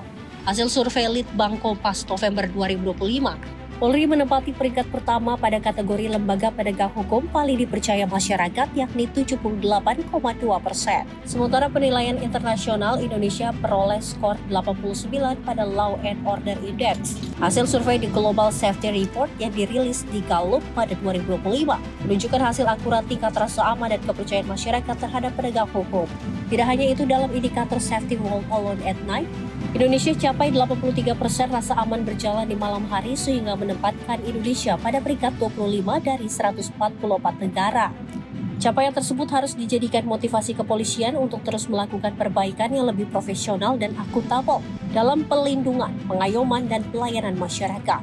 Ada hasil survei dari Global Safety Report yang dirilis Gallup tahun 2025. Indonesia mempunyai skor 89 pada Law and Order Index yang menetapkan Indonesia pada peringkat ke-19 dari 144 negara. Indeks ini mengukur tingkat rasa aman masyarakat serta kepercayaan terhadap penegak hukum. Selain itu, dalam indikator Safe Rule of Law at Night, sebanyak 83% responden di Indonesia menyatakan merasa aman berjalan di malam hari, sehingga menempatkan Indonesia pada peringkat ke-25 dari 144 negara. Data ini menunjukkan bahwa tingkat keamanan di Indonesia berada dalam kondisi yang baik dan dirasakan langsung oleh masyarakat. Beberapa waktu yang lalu, hasil survei Litbang Kompas yang dirilis pada November 2025 semakin menguatkan kepercayaan publik terhadap Polri di tengah dinamika yang ada. Dalam survei tersebut, Polri masuk dalam 3 besar lembaga negara paling dipercaya oleh masyarakat. Dari Jakarta, Fani Azizul Hakim, Simpo TV melaporkan. Setelah dilakukan pemeriksaan secara bertahap, penyidik Satreskrim Polrestabes Medan akhirnya menetapkan pelajar sekolah dasar inisial AL sebagai anak berhadapan dengan hukum atau ABH dalam kasus pembunuhan ibu kandungnya inisial FS alias Ayu. Penetapan AL sebagai ABH setelah petugas melakukan serangkaian pemeriksaan panjang dengan memintai keterangan 37 saksi dan adanya barang bukti yang ditemukan di lokasi kejadian. Kapolrestabes Medan Kombes Calvin Simanjuntak pada Senin 29 Desember 2025 siang memaparkan kronologi sebelum dan sesudah peristiwa pembunuhan serta motif AL tega menghabisi nyawa ibu kandungnya sendiri. Calvin mengaku AL yang kini berstatus anak berhadapan dengan hukum kecewa dan sakit hati kepada korban yang kerap memarahinya dan kakak kandungnya, bahkan melakukan kekerasan fisik. Puncaknya pada malam sebelum kejadian, AL melihat kakak kandungnya dipukul oleh korban menggunakan gagang sapu dan ikat pinggang. Timbul niat AL untuk melukai korban, namun saat itu belum ada kesempatan. Kesempatan terjadi pada saat korban tertidur di dalam kamar lantai 1 bersama kakak dan AL. AL yang terbawa rasa kecewa dan marah terbangun di tengah malam, kemudian mengambil pisau di dapur dan menusukkan senjata tersebut ke tubuh korban. Diperkirakan ada 26 luka tusukan di tubuh korban saat peristiwa pembunuhan tersebut terjadi. Sebelum menghabisi nyawa ibu kandungnya, korban sempat melepas bajunya dengan alasan agar tidak terkena noda darah. Kakak korban sempat merampas pisau yang digunakan adiknya menusuk korban. Namun pelaku yang sudah gelap mata kembali pisau lainnya yang ada di dalam kamar dan kembali menusuk tubuh korban yang sudah tak berdaya. Dilakukan korban terhadap kakak, adik, dan bapaknya yang diancam menggunakan pisau. Ini dilihat oleh si adik. Kemudian melihat kakaknya, maksudnya adik melihat kakaknya yang dipukuli oleh korban menggunakan sapu dan tali pinggang. Ini adalah akibatnya bagian kaki kakak yang diambil tanggal 23 November oleh teman kakaknya yang berada di sekolah. Kejadian pemukulan ini terjadi di tanggal 22 November. Namun pada saat diambil foto ini diambil pada saat tanggal 23 November dengan menggunakan pisau. Pernah mengancam ketiganya dengan menggunakan pisau. Kakak sering dimarahi, dimaki, dipukul menggunakan sapu dan tali pinggang. Nanti ada gambarnya. Kemudian adik sering dimarahi dan dicubit. Adik terlintas berpikir untuk melukai korban, tetapi tidak ada kesempatan.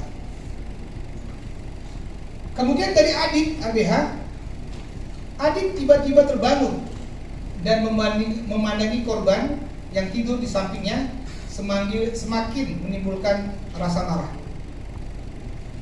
Adik mengambil pisau, membuka bajunya dan melukai korban. Ditanyakan kepada adik, kenapa baju dibuka? Dengan alasan supaya tidak terkena apabila ada perlukaan-perlukaan yang ada yang menodai bajunya. Kemudian kakak terbangun dan merampas pisau, lalu membuangnya di dalam kamar sehingga adik mengambil pisau kecil, pisau kedua yang posisinya ada di dapur. Kemudian kakak berusaha menutup pintu sehingga pisau kecil yang dipegang adik terjatuh. Jadi pada saat Adi keluar kamar ke arah dapur dan ingin masuk kembali menggunakan pisau kedua, terjadi tarik-menarik dengan kakak sehingga pisaunya terjadi. Dari Medan, Sumatera Utara, jurnalis Simpo TV melaporkan.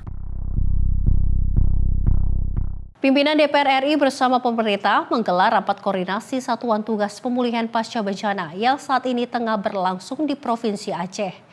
Melalui pertemuan ini mampu meningkatkan solusi tanggap secara menyeluruh dari kementerian lembaga terkait kepada daerah terdampak di Aceh.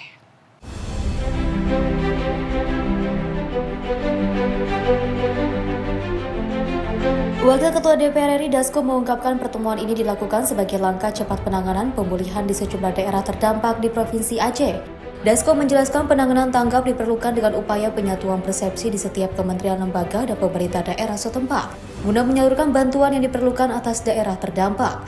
Hal ini disampaikan Dasko saat memimpin rapat koordinasi Satuan Tugas Pemulihan Pasca Bencana bersama jajaran kementerian lembaga terkait serta Pemda Aceh di Banda Aceh pada Selasa pagi. Khusus pada hari ini, kita sengaja mengadakan pertemuan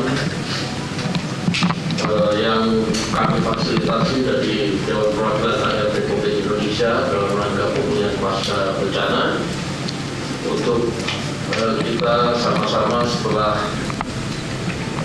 dalam penanganan bencana kemarin teman-teman dari TNI, dari Polri, dari Pemda, dari relawan dan sebagainya yang telah bekerja keras dalam pemulihan pasca bencana ini, kita perlu kemudian bersama-sama melakukan koordinasi untuk fokus terhadap yang akan ditangani dalam pemulihan pasca bencana, sehingga perlu kemudian kementerian dan lembaga, Pemda dan DPR serta BUMN bersinergi untuk menyamakan persepsi serta memfokuskan terhadap apa-apa sehingga efisien dan dari sisi anggaran dan lain-lain bisa fokus dan kemudian tidak ada tumpang tindih.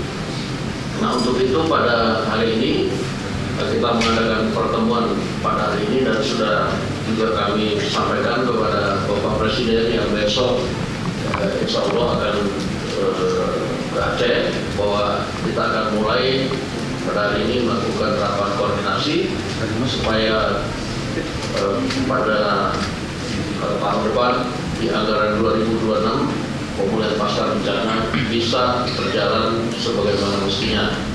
Nah, oleh karena itu mungkin sebelum kemudian dari kementerian dan lembaga ini yang akan menyinkronkan terhadap apa-apa yang sudah sedang dan akan dilakukan, saya minta mungkin dari Gubernur Provinsi Aceh beserta beberapa kepala daerah, bupati yang terdampak berat pada hari ini kita minta untuk dihadirkan karena komunikasi-komunikasi yang dilakukan dengan kepala daerah, bupati ataupun wali kota melalui WhatsApp maupun telepon, saya pikir hari ini harus kita tuntaskan untuk kemudian bisa kita realisasikan. Mungkin Pak. Dari Banda Aceh, Max Munteh, Rona Bayu, Simpo TV melaporkan.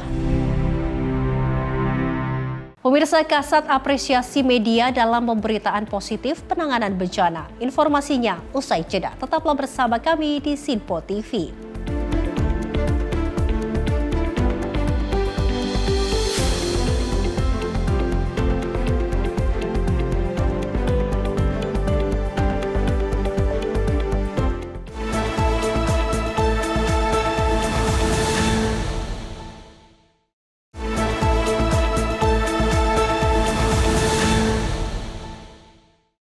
Terima kasih pemirsa, Anda kembali menyaksikan Menyapa Indonesia Pagi. Kepala Staf Angkatan Darat, Jenderal TNI Maruli Simanjuntak menyampaikan apresiasi kepada insan media atas dukungan dan pemberitaan positif terhadap kinerja TNI Angkatan Darat dalam penanganan bencana alam. Hal ini disampaikan Maruli dalam konferensi pers perkembangan bencana di Lanut Halim Perdana Kusuma, Jakarta pada Senin pagi. Kepala Staf Angkatan Darat Jenderal TNI Maruli Simanjuntak menyampaikan apresiasi dan terima kasih kepada insan media atas dukungan dan pemberitaan positif terkait kinerja TNI Angkatan Darat dalam penanganan bencana banjir dan longsor. Maruli menilai peran media sangat penting dalam menyampaikan informasi kepada publik, khususnya terkait pembangunan jembatan Bailey yang dibangun TNI AD untuk memulihkan akses dan aktivitas masyarakat di wilayah Aceh, Sumatera Barat, dan Sumatera Utara. Jenderal Maruli juga mengajak seluruh elemen bangsa untuk tetap kompak dan solid dalam menghadapi situasi bencana demi keselamatan dan kebaikan masyarakat. Pada kesempatan ini saya ingin mengucapkan terima kasih pada rekan-rekan media. Luar biasa dukungannya terhadap kami, berita-berita sangat baik. Saya ingin sedikit kata-katanya mengingatkan supaya dalam kondisi ini kita harus kompak, bernegara kita harus kompak. Jihan Nabila, Sinpo TV melaporkan. Pemirsa, Menteri Koordinator Bidang Pangan Zulkifli Hasan bersama Menteri Perdagangan Budi Satoso mengunjungi Pasar Induk Kramat Jati dalam rangka memastikan harga dan juga ketersediaan bahan pangan jelang pergantian tahun. Zulhas memastikan harga sembako di Pasar Induk Kramat Jati dalam kondisi stabil. Pasokan pangan pun dinilai aman dan melimpah.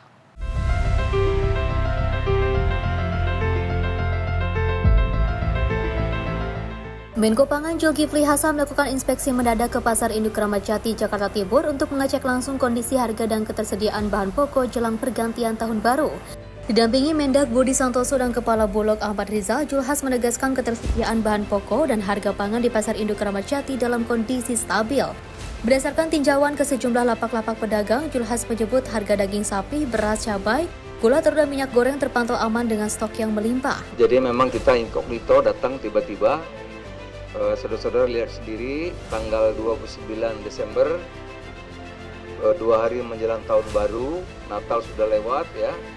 Harga-harga alhamdulillah terkendali, bahkan cenderung turun, stoknya melimpah. Alhamdulillah ya, semua lancar. Tadi yang kualitas nomor 1 50, kalau yang nomor 2 itu bisa 40 ya. Memang Jakarta kan datang, jadi kayak telur ayam itu udah luar Jakarta. Memang lebih mahal dari Lampung, lebih mahal dari Jawa Barat, dari Jawa Tengah, Jawa Timur. Tadi ayam di sini antara 39-40, 40 ada yang 41. Tapi memang kualitas di sini Jakarta beda Pak. Dia pengen yang terbaik gitu. Ayamnya tadi kan paling fresh, seger. Cabainya juga yang nomor 1. Jadi ayam kalau terbaik itu 41, 42. Rata-rata saya keliling Jawa Timur, Jawa Tengah, Lampung 37, 38 ya. Cabai 40, 30, 40. Di Jakarta cabai 40, 50. Yang agak mahal memang cabai rawit belum turun banyak, masih 60 ribu per kilo.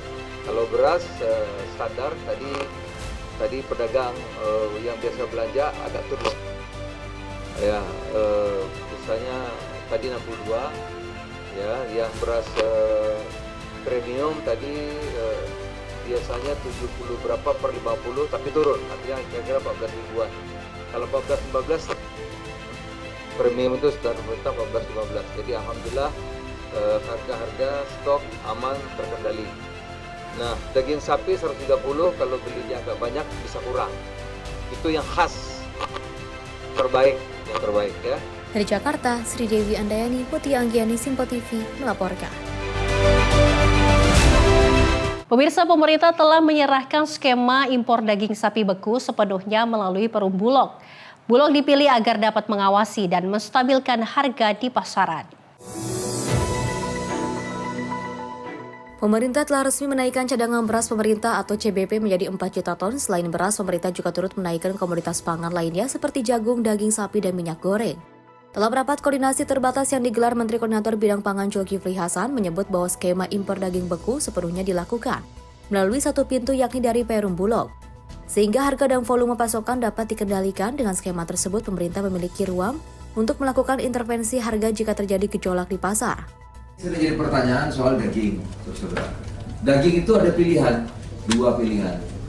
Kalau kita mau pemberdayaan, maka kita bebaskan impor sapinya. Sapi agar punya nilai tambah. Jadi kalau sapi hidup dipelihara, ada ongkos orang kerja, ada penggemukan, nanam rumput ada yang beli, itu namanya nilai tambah. Itu kita bebas, permudah. Ya. Nah kalau ini permudah, berarti yang bekunya diatur. Kalau beku nggak diatur, ya yang hidup nggak laku, itu. Jadi pilihan saja. Nah, oleh karena itu yang beku itu kita atur untuk nanti diimpor oleh Bulog agar bisa dikendalikan harganya, jumlahnya.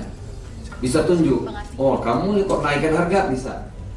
Ya, Mentan Badan Pangan bisa langsung mengatur harga untuk lebaran dan seterusnya. Di sisi lain, Menteri Pertanian Andi Amran Sulaiman mengatakan alasan menunjuk Bulog sebagai stabilisator harga daging sapi beku di dalam negeri. Kita arahkan BUMN agar menjadi stabilisator. Jadi menstabilkan kan itu dari dulu. Sudah. Nah, sapi ditambah volumenya, dulu kan sudah beli juga impor, tetapi kita ini untuk menjadi stabilisator. Jadi sama dengan beras, minyak goreng kan kalau tidak salah 700.000 ton demo. Kemudian daging, jadi kalau terjadi apa-apa ya BUMN-nya. Jadi ya tanya Pak Menko. Yang jelas kita libatkan BUMN. Selain daging sapi, pemerintah juga tengah mewacanakan penguatan Perum Bulog untuk mengendalikan komoditas seperti beras, jagung, hingga minyak goreng. Namun wacana ini masih akan digodok pada tahun 2026 mendatang. Dari Jakarta, Dio Malau, Simpo TV melaporkan. Pemirsa, Wakil Ketua MPR Edi Suparno menyoroti insiden tenggelamnya kapal wisata Pinisi Putri Sakinah di Selat Pulau Padar, Labuan Bajo, Nusa Tenggara Timur pada beberapa waktu lalu. Edi meminta semua moda transportasi untuk dapat meningkatkan keamanan perjalanan, terlebih di tengah cuaca ekstrim yang melanda saat ini. Kapal Pinisi Putri Sakinah yang mengangkut para wisatawan mengalami insiden tenggelam di Selat Pulau Padar, Labuan Bajo, Nusa Tenggara Timur pada Jumat lalu. Kapal tersebut diduga tenggelam pada pukul 20.30 WITA dengan mengangkut 11 orang yang merupakan 6 penumpang dan 5 kru. 6 keluarga ialah 1 keluarga pelatih tim B sepak bola wanita, Valencia CF, Martin Carreras Fernando. Menyoroti hal ini, Wakil Ketua MPR Edi Suparno menekankan semua moda transportasi agar dapat meningkatkan ekstra keamanan perjalanan, terlebih kini mengalami cuaca ekstrim. Selain itu, dirinya juga menilai kelebihan kapasitas penumpang yang kerap terjadi justru mampu memperbesar resiko kecelakaan di tengah cuaca ekstrim. Tidak hanya menyangkut Labuan Bajo saja, kalau kita bicara masalah keamanan, terutama di saat ini kita melihat bahwa kondisi cuaca sangat tidak menentu, cuacanya ekstrim, kondisi kecelakaan bisa terjadi di mana saja. Oleh karena itu, kami berharap bahwa ada peningkatan ekstra terhadap masalah keamanan, terutama perjalanan yang sekarang ditempuh, ya, perjalanan udara, darat, laut, yang tentu berisiko tinggi jika cuaca ini tidak bersahabat. Oleh karena itu kami himbau kepada para pengelola dari transportasi darat, laut, dan udara agar betul-betul memperhatikan kondisi cuaca yang ada, dan jangan lupa jangan sampai kemudian terjadi kasus-kasus seperti misalnya overkapasitas kapal gitu ya, yang kemudian menambah risiko yang memang sudah besar karena ada risiko cuaca saat ini. Dari Jakarta, Fahrizal Ahmad Amin, Simpo TV melaporkan. Sementara itu, Wakil Ketua MPR Edi Suparno menyampaikan bahwa ketahanan energi merupakan syarat utama bagi Indonesia untuk mendorong pertumbuhan ekonomi nasional hingga 8%. Edi menilai sejatinya Indonesia memiliki kekayaan sumber daya energi yang sangat besar, mulai dari energi surya, hidro, angin, hingga potensi penyimpanan karbon.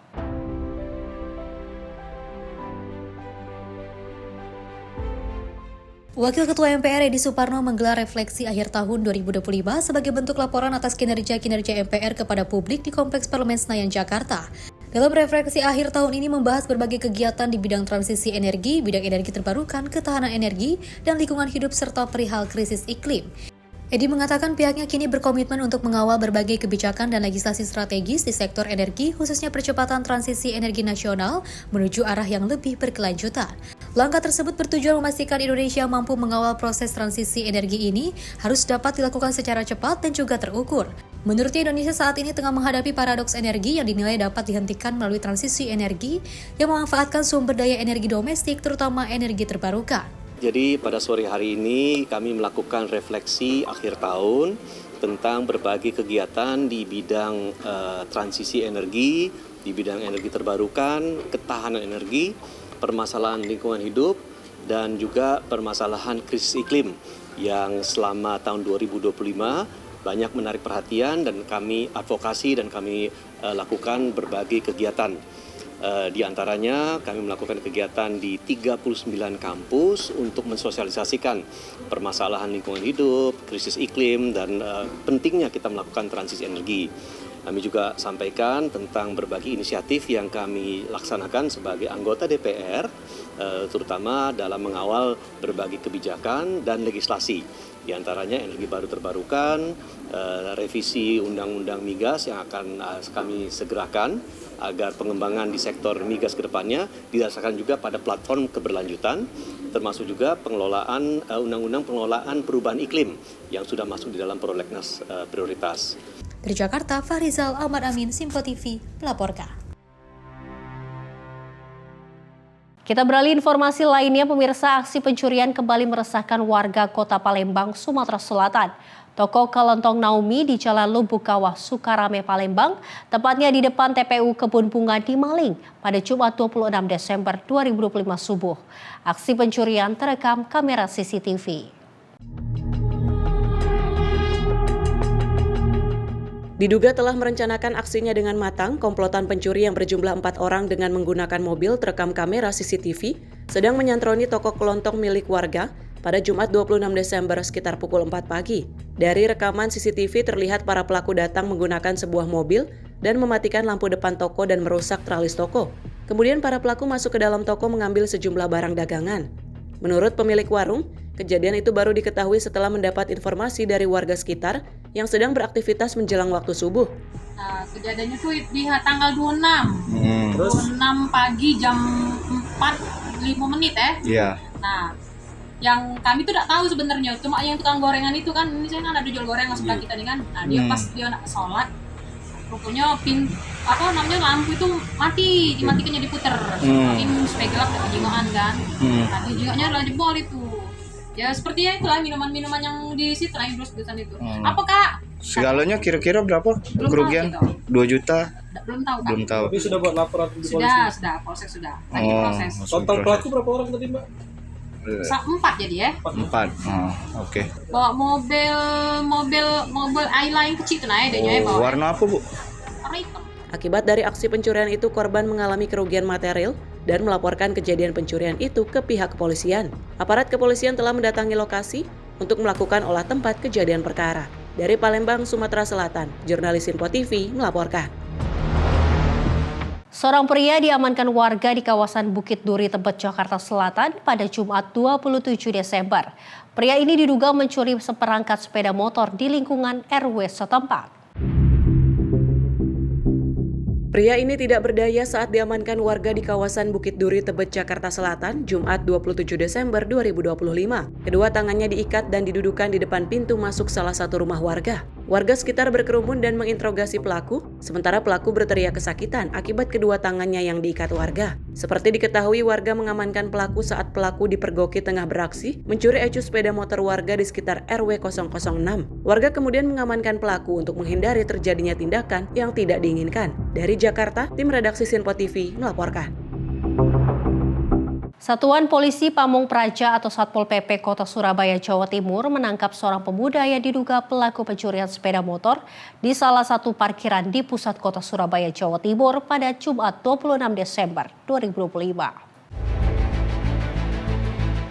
Seorang pemuda diamankan petugas Satpol PP Kota Surabaya di salah satu parkiran di pusat Kota Surabaya, Jawa Timur pada Jumat 26 Desember 2025. Pemuda ini diamankan setelah dipergoki petugas Satpol PP melalui tayangan live CCTV di lokasi. Saat itu pelaku sudah merusak kunci kontak dan bersiap membawa lari sepeda motor yang berada di parkiran.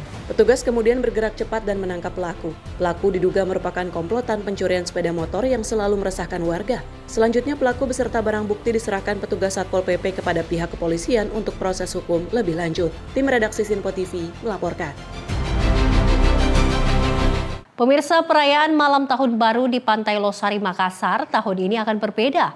Tradisi pesta kembang api ditiadakan sebagai gantinya. Pemerintah Kota Makassar menggelar malam zikir untuk menyambut pergantian tahun dengan suasana yang lebih hikmat dan juga bermanfaat. Dalam pantauan kesiapsiagaan Natal dan Tahun Baru 2025-2026, pemerintah Kota Makassar memastikan perayaan malam Tahun Baru di Pantai Losari tidak dimeriahkan dengan kembang api. Kepala Dinas Pariwisata Kota Makassar menyampaikan, tahun ini pergantian tahun akan diisi dengan kegiatan malam zikir. Langkah ini diambil untuk menciptakan perayaan yang lebih bermanfaat dan bermakna bagi masyarakat. Meski tanpa kembang api, pemerintah daerah memastikan kesiapan keamanan di kawasan Losari. Pengamanan dilakukan secara terpadu melibatkan Satuan Polisi Pamung Praja, Badan Penanggulangan Bencana Daerah serta pihak terkait lainnya. Sementara itu, Politeknik Pariwisata Makassar, sesuai arahan Kementerian Pariwisata, terus melakukan pemantauan kesiapan destinasi wisata. Langkah ini dilakukan agar wisatawan tetap merasa aman dan nyaman selama momen libur Natal dan Tahun Baru. Pemerintah daerah berharap pergantian tahun ini dapat menjadi momen menyambut tahun baru dengan suasana baru yang lebih tertib, aman, dan penuh makna. Pantai Losari ini ya sebagai salah satu titik destinasi, biasanya pada malam tahun baru itu kita melakukan kegiatan pergantian tahun, namun di tahun ini tidak. Informasi terakhir dari protokol bahwa malam tahun baru akan diisi dengan zikir, seperti itu. Namun kesiapsiagaan kami itu memang sudah rutin kita laksanakan ya, bagaimana kita berkoordinasi dengan Satpol PP, kemudian dengan beberapa instansi lain terlibat seperti BPBD, Dinas Sosial, dan lain-lain. Insya Allah anjungan Pantai Losari ini akan kita jaga dengan baik itu flow masyarakat yang datang kita akan batasi, meskipun memang secara pengalaman kita tidak pernah berdesak-desakan di sini kecuali ada event, itu pun juga kita bisa kelola dengan baik. Tanpa pesta kembang api, pemerintah Kota Makassar tetap menghimbau masyarakat dan wisatawan untuk merayakan Tahun Baru dengan tertib dan menjaga keamanan bersama. Tim redaksi Sinpo TV melaporkan. Pemirsa, rumah tinggal 2 lantai di kawasan perumahan Jaka Permai Kranji, Kota Bekasi, Jawa Barat terbakar pada Senin 29 Desember malam. Selain rumah, mobil yang terparkir di dalam garasi pun hangus dilalap api. Diduga akibat korsleting listrik, rumah di kawasan Jaka Permai Kranji, Kota Bekasi terbakar pada Senin 29 Desember 2025 malam. Petugas pemadam kebakaran Kota Bekasi mengerahkan 6 unit mobil pemadam dan 2 unit rescue dengan total 55 personil untuk memadamkan api. Upaya pemadaman dilakukan untuk mencegah api merembet ke rumah warga lain di sekitarnya. Api berhasil dipadamkan sekitar 30 menit kemudian. Infonya rumah tinggal cuma sudah kosong lah, sudah beberapa saat. Jadi tidak ada penghuninya. Belum ada penghuninya, nggak ditempatin ya Pak? Tidak ditempatin. Tapi ada full perabotannya, ada semua tapi di dalam ya Pak? Kelihatannya ada kalau lihat bekasnya. Pak, ini kan juga ada kelihatan mobil ya Pak yang kebakar ya Pak. Ini mobil yang masih hidup atau memang saya kurang tahu. Kurang tahu. Iqbal, kejadian ini jam berapa tadi? Sekitar 1 jam lalu saya dapat info. Berarti di antara jam tujuan barangkali ya? Kurang lebih. Selain Isya lah. Sebelum kebakaran itu ada terdengar suara ledakan nggak sih Pak? Info sih nggak ada. Nggak ada ya? Nggak ada. Berarti memang langsung asap aja atau langsung membesar apinya Pak? Yang diketahui udah membesar. Langsung membesar ya? Infonya ya yang terima. Ini berarti ada lantai 2 ya Pak ya? 2 lantai ya? 2 lantai. Ya, buat rekan-rekan, alhamdulillah pada hari ini telah terjadi kebakaran di wilayah Kranji.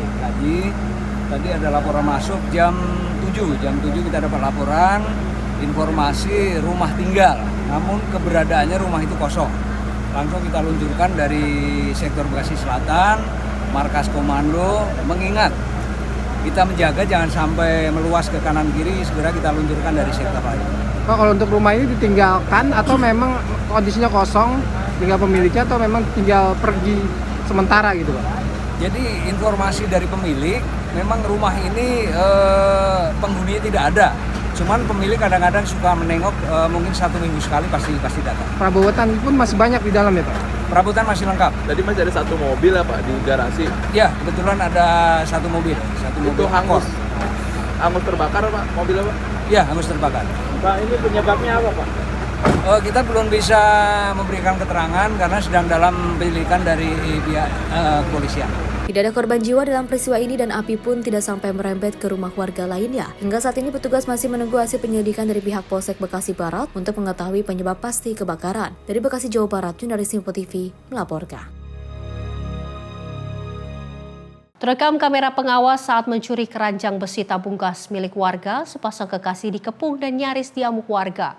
Tidak hanya itu, kedua pelaku kini juga mencuri sejumlah barang lain milik warga setempat, seperti helm hingga pakaian dalam yang sedang dijemur.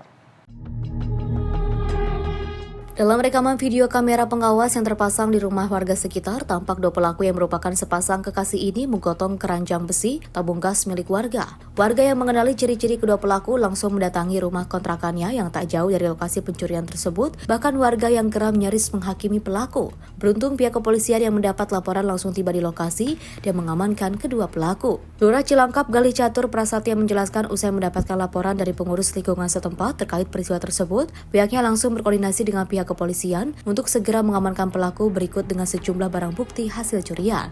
Saya mendapatkan informasi dari Ketua RT 4 RW 4 Cilangkap bahwa telah terjadi pencurian beberapa barang milik warganya dan pelaku atau diduga pelaku merupakan tetangga RW. Informasi yang saya terima, aksi ini dilakukan oleh dua orang, satu orang laki-laki dan satu orang perempuan. Kemungkinan pasangan mungkin.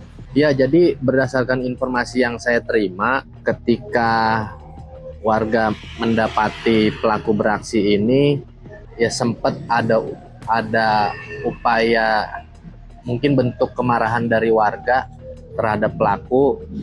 Ya sempat ada kericuhan lah intinya. Guna penyidikan lebih lanjut, para pelaku pencurian tersebut digiring dan ditahan di Mapolsek Cimanggis, Kota Depok. Dari Depok, Jawa Barat, Muhammad Iswanto, jurnalis Simpo TV, melaporkan. Pemirsa, Menkes tinjau instalasi farmasi RSUD di Aceh Tamiang. Informasinya usai jeda, tetaplah bersama kami di Simpo TV.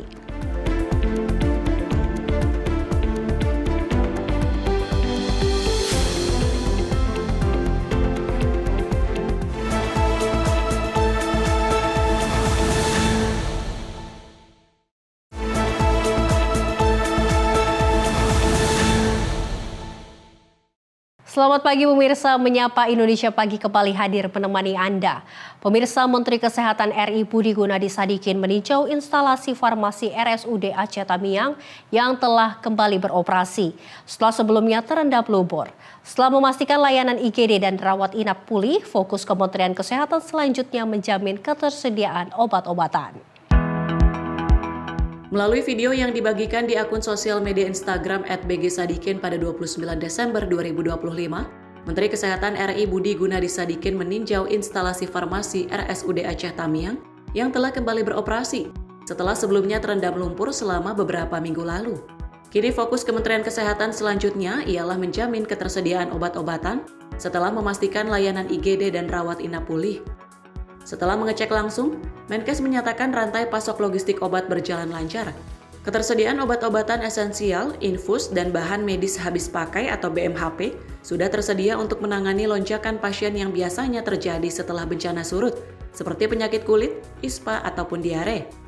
Instalasi farmasi RSUD Aceh Tamiang sudah beroperasi normal setelah sempat terendam lumpur, lalu viral karena postingan @dr.ilham_syahputra. Saya ini di ruang farmasi Rumah Sakit Tamiang, saya justru ucapkan terima kasih ke orang-orang kayak Dr. Ilham yang bisa memberikan informasi dengan jujur dan apa adanya, karena justru dari situ kita tahu, wah kita masih perbaiki. Kita kirim cepat dan dalam 3 hari langsung bisa. Sekarang bersihnya udah seperti ini. Dan saya juga mau terima kasih. Nah ini dirutnya luar biasa, semangat sekali walaupun sudah bekerja parah. Lebih lanjut disampaikan bahwa jika ada stok yang menipis, sistem distribusi Kementerian Kesehatan siap untuk mengirimkan tambahan. Tim redaksi Simpo TV melaporkan.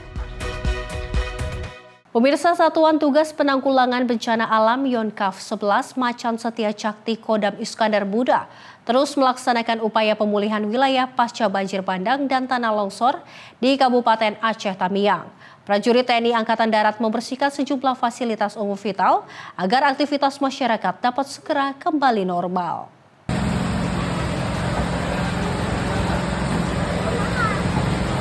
Satgas Gul Bencal Yonkaf 11 Macan Setia Cakti melaksanakan pembersihan fasilitas umum di Kabupaten Aceh Tamiang, Senin 29 Desember 2025.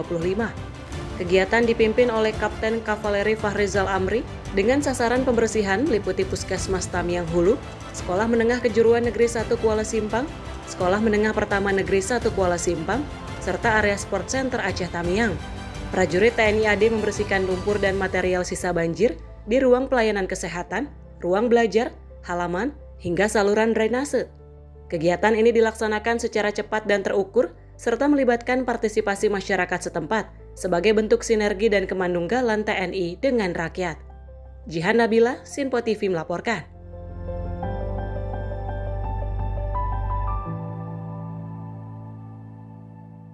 Pimpinan DPR RI Dasko memastikan baik dari pemerintah, DPR hingga pemerintah daerah Aceh sepakat untuk sinkronisasikan tujuan penanganan pemulihan bagi para korban terdampak bencana.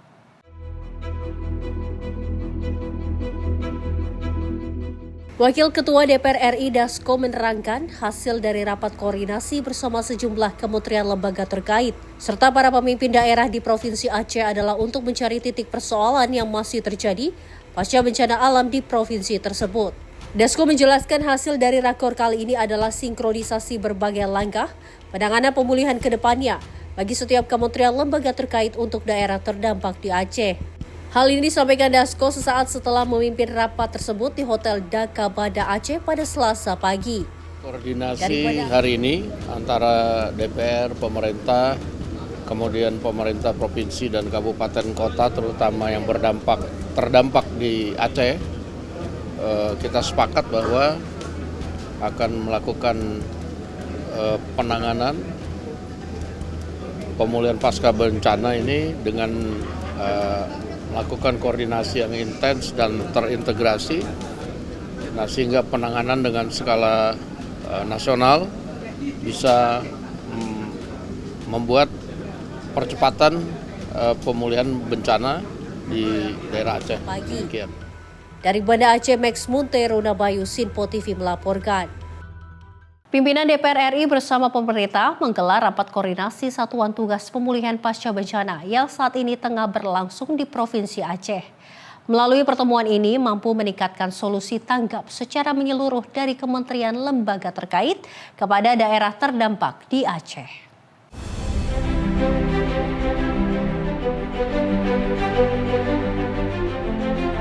Wakil Ketua DPR RI Dasko mengungkapkan pertemuan ini dilakukan sebagai langkah cepat penanganan pemulihan di sejumlah daerah terdampak di Provinsi Aceh.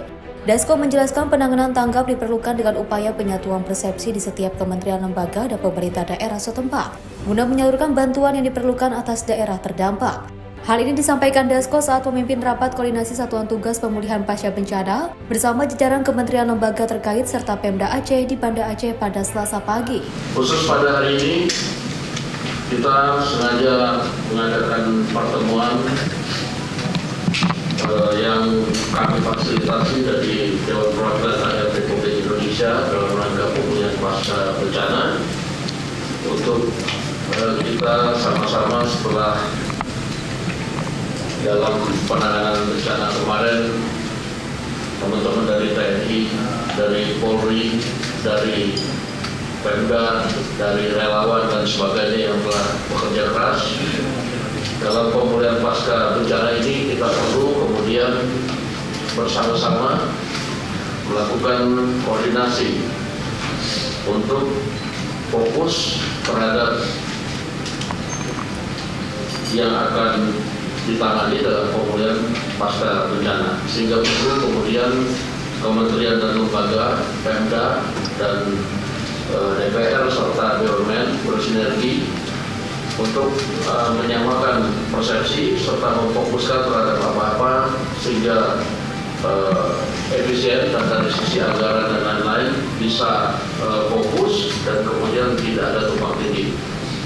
Nah, untuk itu pada hari ini kita mengadakan pertemuan pada hari ini dan sudah juga kami sampaikan kepada Bapak Presiden yang besok insya Allah akan ke Aceh bahwa kita akan mulai pada hari ini melakukan rapat koordinasi supaya pada tahun depan di anggaran 2026 pemulihan pasca bencana bisa berjalan sebagaimana mestinya.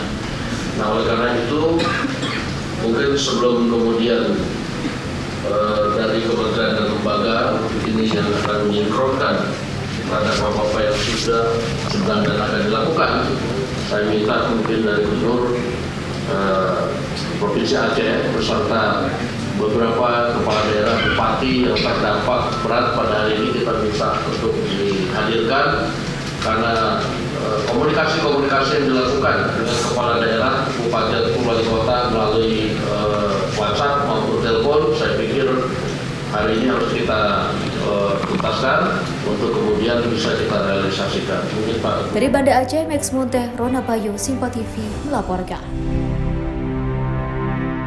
Pemirsa, TNI Angkatan Laut terus menyalurkan bantuan kemanusiaan bagi korban terdampak bencana alam.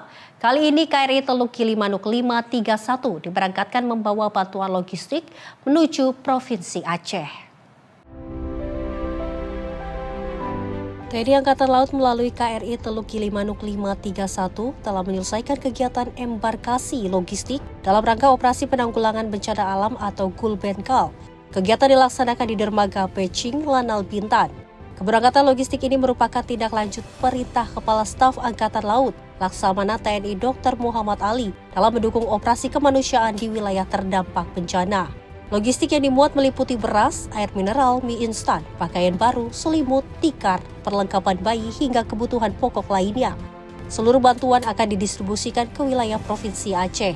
Komandan KRI Teluk Gilimanuk 531 Letkol Laut PR Windui Febrianto menyampaikan bahwa seluruh rangkaian embarkasi logistik berjalan dengan tertib, aman, dan sesuai rencana.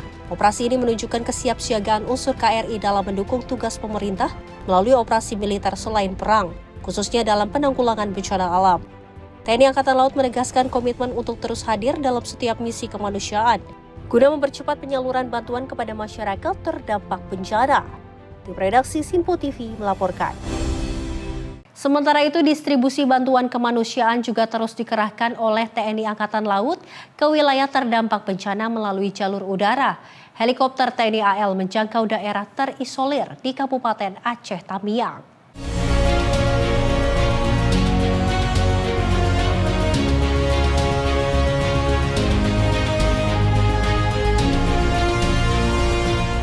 TNI Angkatan Laut melalui unsur udara jajaran Pusat Penerbangan TNI AL atau Puspenembal melaksanakan misi distribusi logistik ke wilayah terisolir di Kabupaten Aceh Tamiang. Satu unit helikopter AS-565 MBE Panther dengan nomor lambung HS-1307 berhasil melaksanakan misi dorongan logistik dan mendarat di Desa Lubuk Siduk. Pendistribusian logistik menyasar wilayah yang memperluas akses cepat melalui jalur udara. Dalam misi ini, TNI AL menyalurkan bantuan sebanyak 400 kg. Bantuan tersebut terdiri dari bahan makanan siap santap, mie instan, Al-Quran, serta alat tulis untuk mendukung kegiatan belajar anak-anak di Desa Lubuk Siduk. Kehadiran unsur udara TNI AL menjadi solusi dalam penjangkauan wilayah yang sulit dicapai melalui jalur darat akibat dampak bencana alam. Kepala Staf Angkatan Laut Laksamana TNI Dr. Muhammad Ali menegaskan pemanfaatan alutsista udara merupakan upaya untuk memastikan bantuan negara sampai ke tangan masyarakat dengan cepat dan tepat sasaran. TNI Angkatan Laut menegaskan komitmen untuk terus hadir dalam misi kemanusiaan, khususnya bagi masyarakat di wilayah terisolir akibat bencana alam. Tim redaksi Simpo TV melaporkan.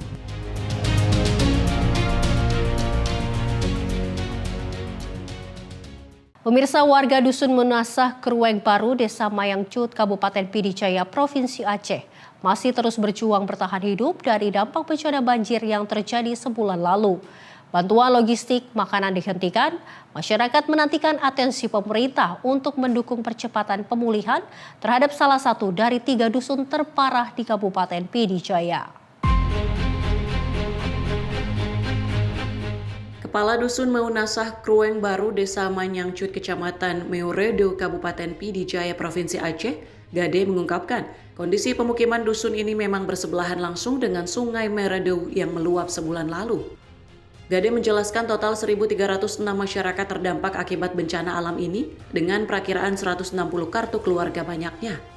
Dusun ini menjadi titik pertama yang terkena luapan Sungai Meuredo pada 28 November lalu, di mana aliran lumpur tanah memenuhi seluruh rumah warga. Hingga kini perbantuan alat berat masih dilakukan untuk mengeluarkan sisa tanah di rumah warga. Selain itu, kehadiran posko darurat di sekitar dusun pun telah didirikan oleh BPBD setempat, BNPB, hingga dari Kementerian Dalam Negeri. Diketahui penyaluran bantuan logistik berasal dari pemerintah, swasta, hingga relawan di dusun ini. Nah, jadi jumlahnya seperti itu, 1.306 jiwa yang terdampak banjir yang sangat dahsyat ini. Sampai saat sekarang, ya walaupun ada posko sementara, ya itu sudah terhenti kalau nggak salah saya, karena sembakonya agak sudah bantuan-bantuan dari pemerintah ada, tapi tidak sebegitu banyak. Yang banyak adalah dari pengusaha-pengusaha, dari donasi-donasi. Nah, jadi semuanya hampir saban sore itu ada diantar makanan dan beras semuanya ada untuk kami kumpulkan di posko. Kalau dulu itu untuk masak-masak di situ. Ya, jadi sementara pemerintah terjun baru membersihkan aspek jalan untuk ke Blangawe. Kemudian ini baru beberapa hari yang seperti ini. Berbicara mengenai persoalan yang dihadapi warga dusun, Gade mengatakan masalah sanitasi hingga kebutuhan air bersih bagi para warga di posko darurat. Dulu pertama masuk memang tidak ada kewalahan karena semua bisa tertampung, baik itu dapur umum sudah. Waktu itu kami sudah bingung sekali apa yang sangat perlu. Nampaknya hari sekian hari itu yang perlu adalah air bersih pada saat itu. 5 hari kemudian sudah datang. Kemudian MCK-nya kewalahan juga, sekarang baru dibangun MCK-nya. Dulu selama sebulan lebih itu MCK-nya makanya terbuang kemana-mana, anak ya membuang di mana-mana, sehingga baulah di sekitar rumah-rumah ini sudah begitu. Di sisi lain, Kepala Dapur Umum Posko Darurat Dusun Maunasah Krung Baru, Armiati menjelaskan, bantuan logistik makanan bagi warga setempat dihentikan sementara untuk dialokasikan ke desa yang belum menerima bantuan. Mungkin saya rasa karena bukannya di PD Jaya saja yang banjir bandang, mungkin tim Basnas akan membantu ke daerah-daerah lain yang mengalami banjir bandang seperti kami juga di sini. Tapi selama ini dari pihak masyarakat antusias dari kecamatan lain yang datang membawa makan siang berupa nasi yang sudah dibungkus untuk dibagikan kepada para pengungsi-pengungsi, karena semua sudah ada, banyak yang sudah ada tenda di halaman rumah masing-masing. Dari Kabupaten PD Jaya Aceh, Max Munte, Ronda Bayu, Sinpo TV melaporkan.